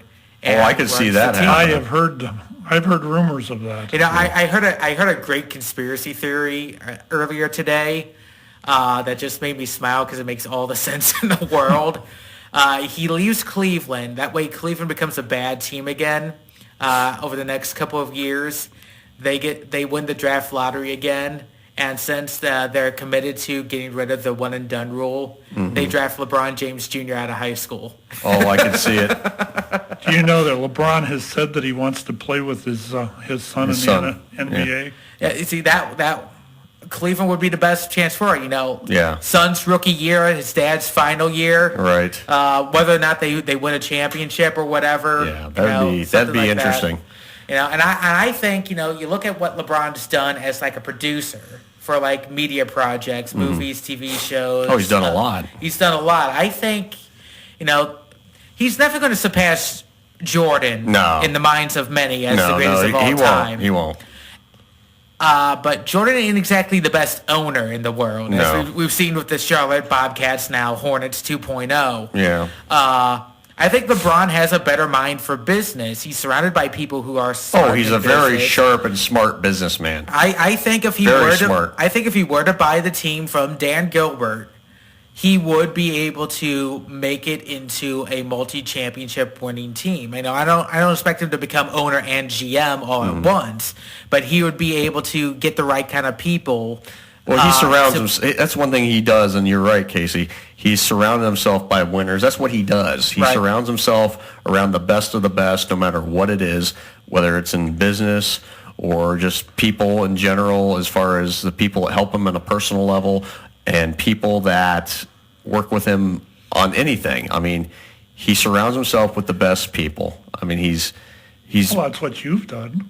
Just call me LeBron Jr., okay? Yeah, right. I have surrounded myself with good people, but he's smart. But he's smart, and he's surrounded himself with the right people. He puts the right people in place. He makes good, conscious business decisions. Now, if he does leave Cleveland, I hope he does it a little bit better than he did last time. Oh yeah, he'll have to. I mean, that was arguably his biggest mistake. If he pulled that shit again, he would never. It would never. It'd be the the all forgiven thing would be shot right out the window. I mean, think about the decision and what that was. It was not that he left Cleveland. He was a free agent. He had every right to go wherever he wanted to go. It was a publicity nightmare. Yeah, it was the way they did it. On primetime television, in front of the Boys and Girls Club, kids in front of there, used as props, for crying out loud. Yeah. Didn't smile, didn't clap, didn't do anything like that. They were just fucking there. Yeah. And just made a whole media circus. If he had just come out with a press release and said, I thank Cleveland for my 7 whatever years. No one would have been upset. No one would have been upset. They would have been disappointed. It's sure, the but you way would that- have seen people I remember burning that the jerseys. night. I remember that night because I was out. I was working that night, and I left work and I went down to a bar about a couple minutes from work, and they were out in the parking lot burning LeBron jerseys at the bar. Yeah. I'm like, and it was almost like a mob scene, and anybody wearing like a LeBron or Cleveland, they were burning shit. They didn't care. They were pissed. I mean, I wasn't happy either at the time. I was. There were fuming. people in Cleveland who got bugged because they wouldn't take off their LeBron. Oh yeah, stuff. it was nasty for a while. I mean, and all the booze. He'd come back to Cleveland, he got booed out of the damn building when he came back. And then, a few years later goes by. I'm coming back to Cleveland, all's forgiven. Sports fans are funny like that. If he would have said at the time that he was going down to Miami, instead of telling everybody, I'm taking my talents to Miami Beach. South Beach. Yeah. If he would have said, I don't think that I can get the kind of training at this point in my life that I need, I'm going to take and go to Miami to try to learn. I'm going down there with my friends, and hopefully I'll be able to come back to the Cavs in a few years. We'll see what happens. If something like that if he would have explained himself a little bit, it would have been a lot better. Yeah, he would have. Because that's exactly what he. Oh, that's exactly what he did. That's what Sadrunas Ilgauskas did. Sadrunas Ilgauskas followed him to the Heat because he was a free agent as well. Right. He put out a full-page ad in the Plain Dearer. No one was upset as he. I loved it. The first night that the Heat played in Cleveland, national TV, they announced Z on the starting lineup. They cheered the hell out of him. When LeBron came out, I'm pretty sure people were throwing things onto the court at that point. It was all about his presentation. Now, I think hopefully he's learned from his mistakes. Yeah, and I think if he does leave, that no one's going to be too upset. He did bring us a championship. He got us to at least 3 straight finals, possibly 4 if everything goes according to plan this year. And no one's going to be too upset. We're just going to say, we appreciate it. Thanks for the memories. Hate to see you go. Hope to see you back, before your career is over. Right. I'll tell you what, though, if the only way I see LeBron staying, there would have to be some serious front office changes. That's going to be the only way he does end up staying. You would think so, but there were also some serious front office changes before he left for Miami, too, and that apparently rubbed him the wrong way. Yeah, so. But they need to be ones that rub him the right way. Right. Because right now I know he's not happy with the front office in Cleveland. Yeah, he's not even happy with his good buddy, the coach, right now, that he was so happy to get in that position. Yeah, it would not shock me if they don't win a championship if Tyronn Lue is still the head coach of this team. Yeah, because he pushed for Tyronn Lue to get that job. Yeah. When they got rid of Blatt, he was happier. And than what's pig he and doing shit. these days? You think he's willing to come back? Yeah, no shit. And Blatt, I know him and Blatt, they butted heads big time, and he was so happy to get Tyronn Lue in that position. Well, I guess now that Lue's the coach, he's seen a different side of Tyronn Lue, and he's like. They don't get along. Do you see that? You see that one clip a couple weeks back? They were firing back and forth on the sideline, just going. Well, look, let's be real here. Tyronn Lue's just a figurehead. LeBron's coaching this team. Yeah, without question. Tyronn Lue is just sitting there and just his little his 12-year-old mustache there. He can't grow facial hair, And, this looks like a little kid sitting there. I think if who's the assistant coach? David Drew or David? Yeah, I think so. And he does more. Yeah. You see him; he's actually more active talking to the players. If you watch him, they come back off. Yeah, I think if he was a couple years younger, that he would be coaching this team right now. And I can see it now here because he comes out when it's like timeouts, he's coming out and talking to the guys. Lou's just sitting there on the bench going, so, wonder what I'm going to have for dinner tonight. I mean, really, if you watch him, don't get me wrong, there's some moments he gets emotional, but you don't see much interaction with the players. Yeah, he's just going through the motions. He's standing up there. He's doing the pointing thing. He's yelling out. He's not doing the hard ass coaching. He's not engaging. Yeah, and I think that's what definitely got LeBron the wrong way right now, without question. That's part of it. But there'd have to be some serious changes. And I know there's some sparking thing about, and this will kind of touch on the first subject tonight with Donald Trump. I know. Let's see. Gilbert's a huge Trump supporter. Yeah. LeBron obviously is not. So I know there's some difference of opinion there, and that's been brought up in the sports media. Yeah. Well, there has been rumors that him and Gilbert don't get along whatsoever. Yeah. Yeah. I mean, really, who gets along? They haven't got along. I don't know too many owners that really get along with all of their players, especially the star players, whether it's ego or whatever. Right. There's not a whole lot of owners that are, buddy best friends with the players, because they're the employees. They do their jobs, and the owner's the one that reaps the rewards most of the time. But at the end of the day, if something like that is rubbing LeBron to the point to where he wants to leave, it's just like any work environment. You got to think about this. We think about it as a sports fans. That's his place of employment. You're under contract for so many years, A and B or whatever. But any place, I know I'm not happy with my employer. I sure the hell ain't staying. Yeah, precisely. If I don't like my employer, I ain't gonna work for him.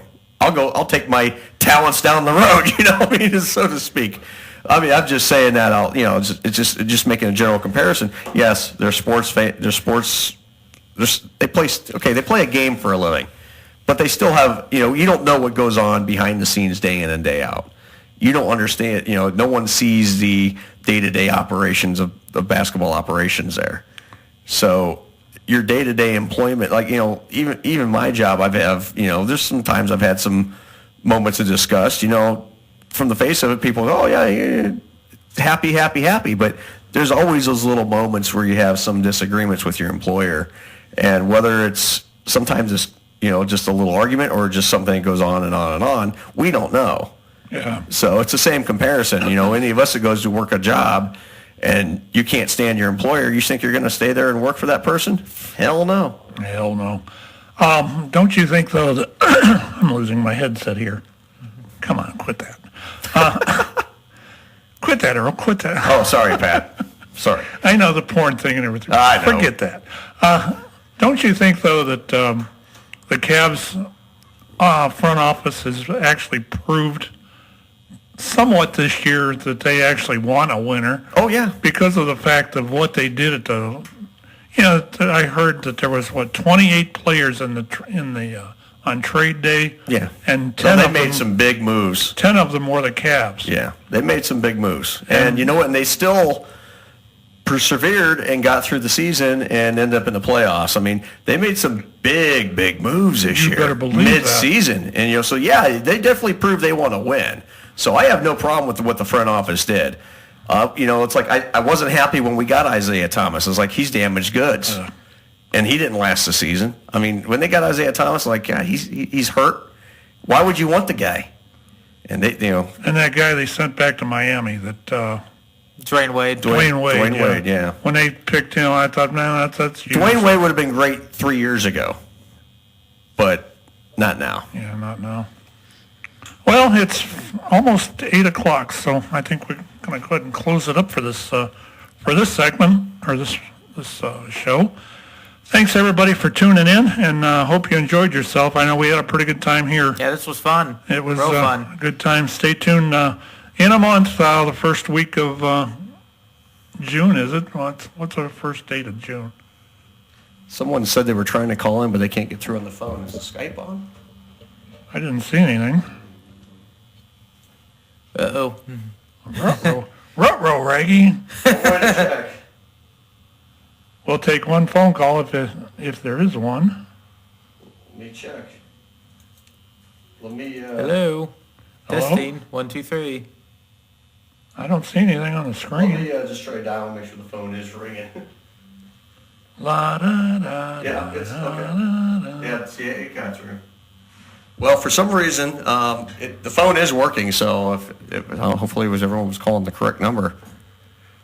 It's not busy. Yeah. Huh. Ellie said This is a weird way to Ellie end the sent show. Debbie a message saying it was busy, but I mean, I got right through. Huh. So Interesting. Who knows? Anyway, we're going to go and close it up for the... Because Skype doesn't go busy, it just don't ring. It'll just say, because we have all them lines. If you call Skype and it goes busy, that means it's it shouldn't even do that. It should just say this isn't taking phone calls at this time. But I don't know. No, something to fix for next time. Oh well, it's working. I mean, I mean, We know that much. Because it rang. I mean, it rang and it showed up on the screen. So I don't know. Yeah. Anyway, that's how we end the show tonight. That's a way to end the show right there. That's right. Welcome to live radio, ladies and gentlemen. And we'll see you next time. Have a good month.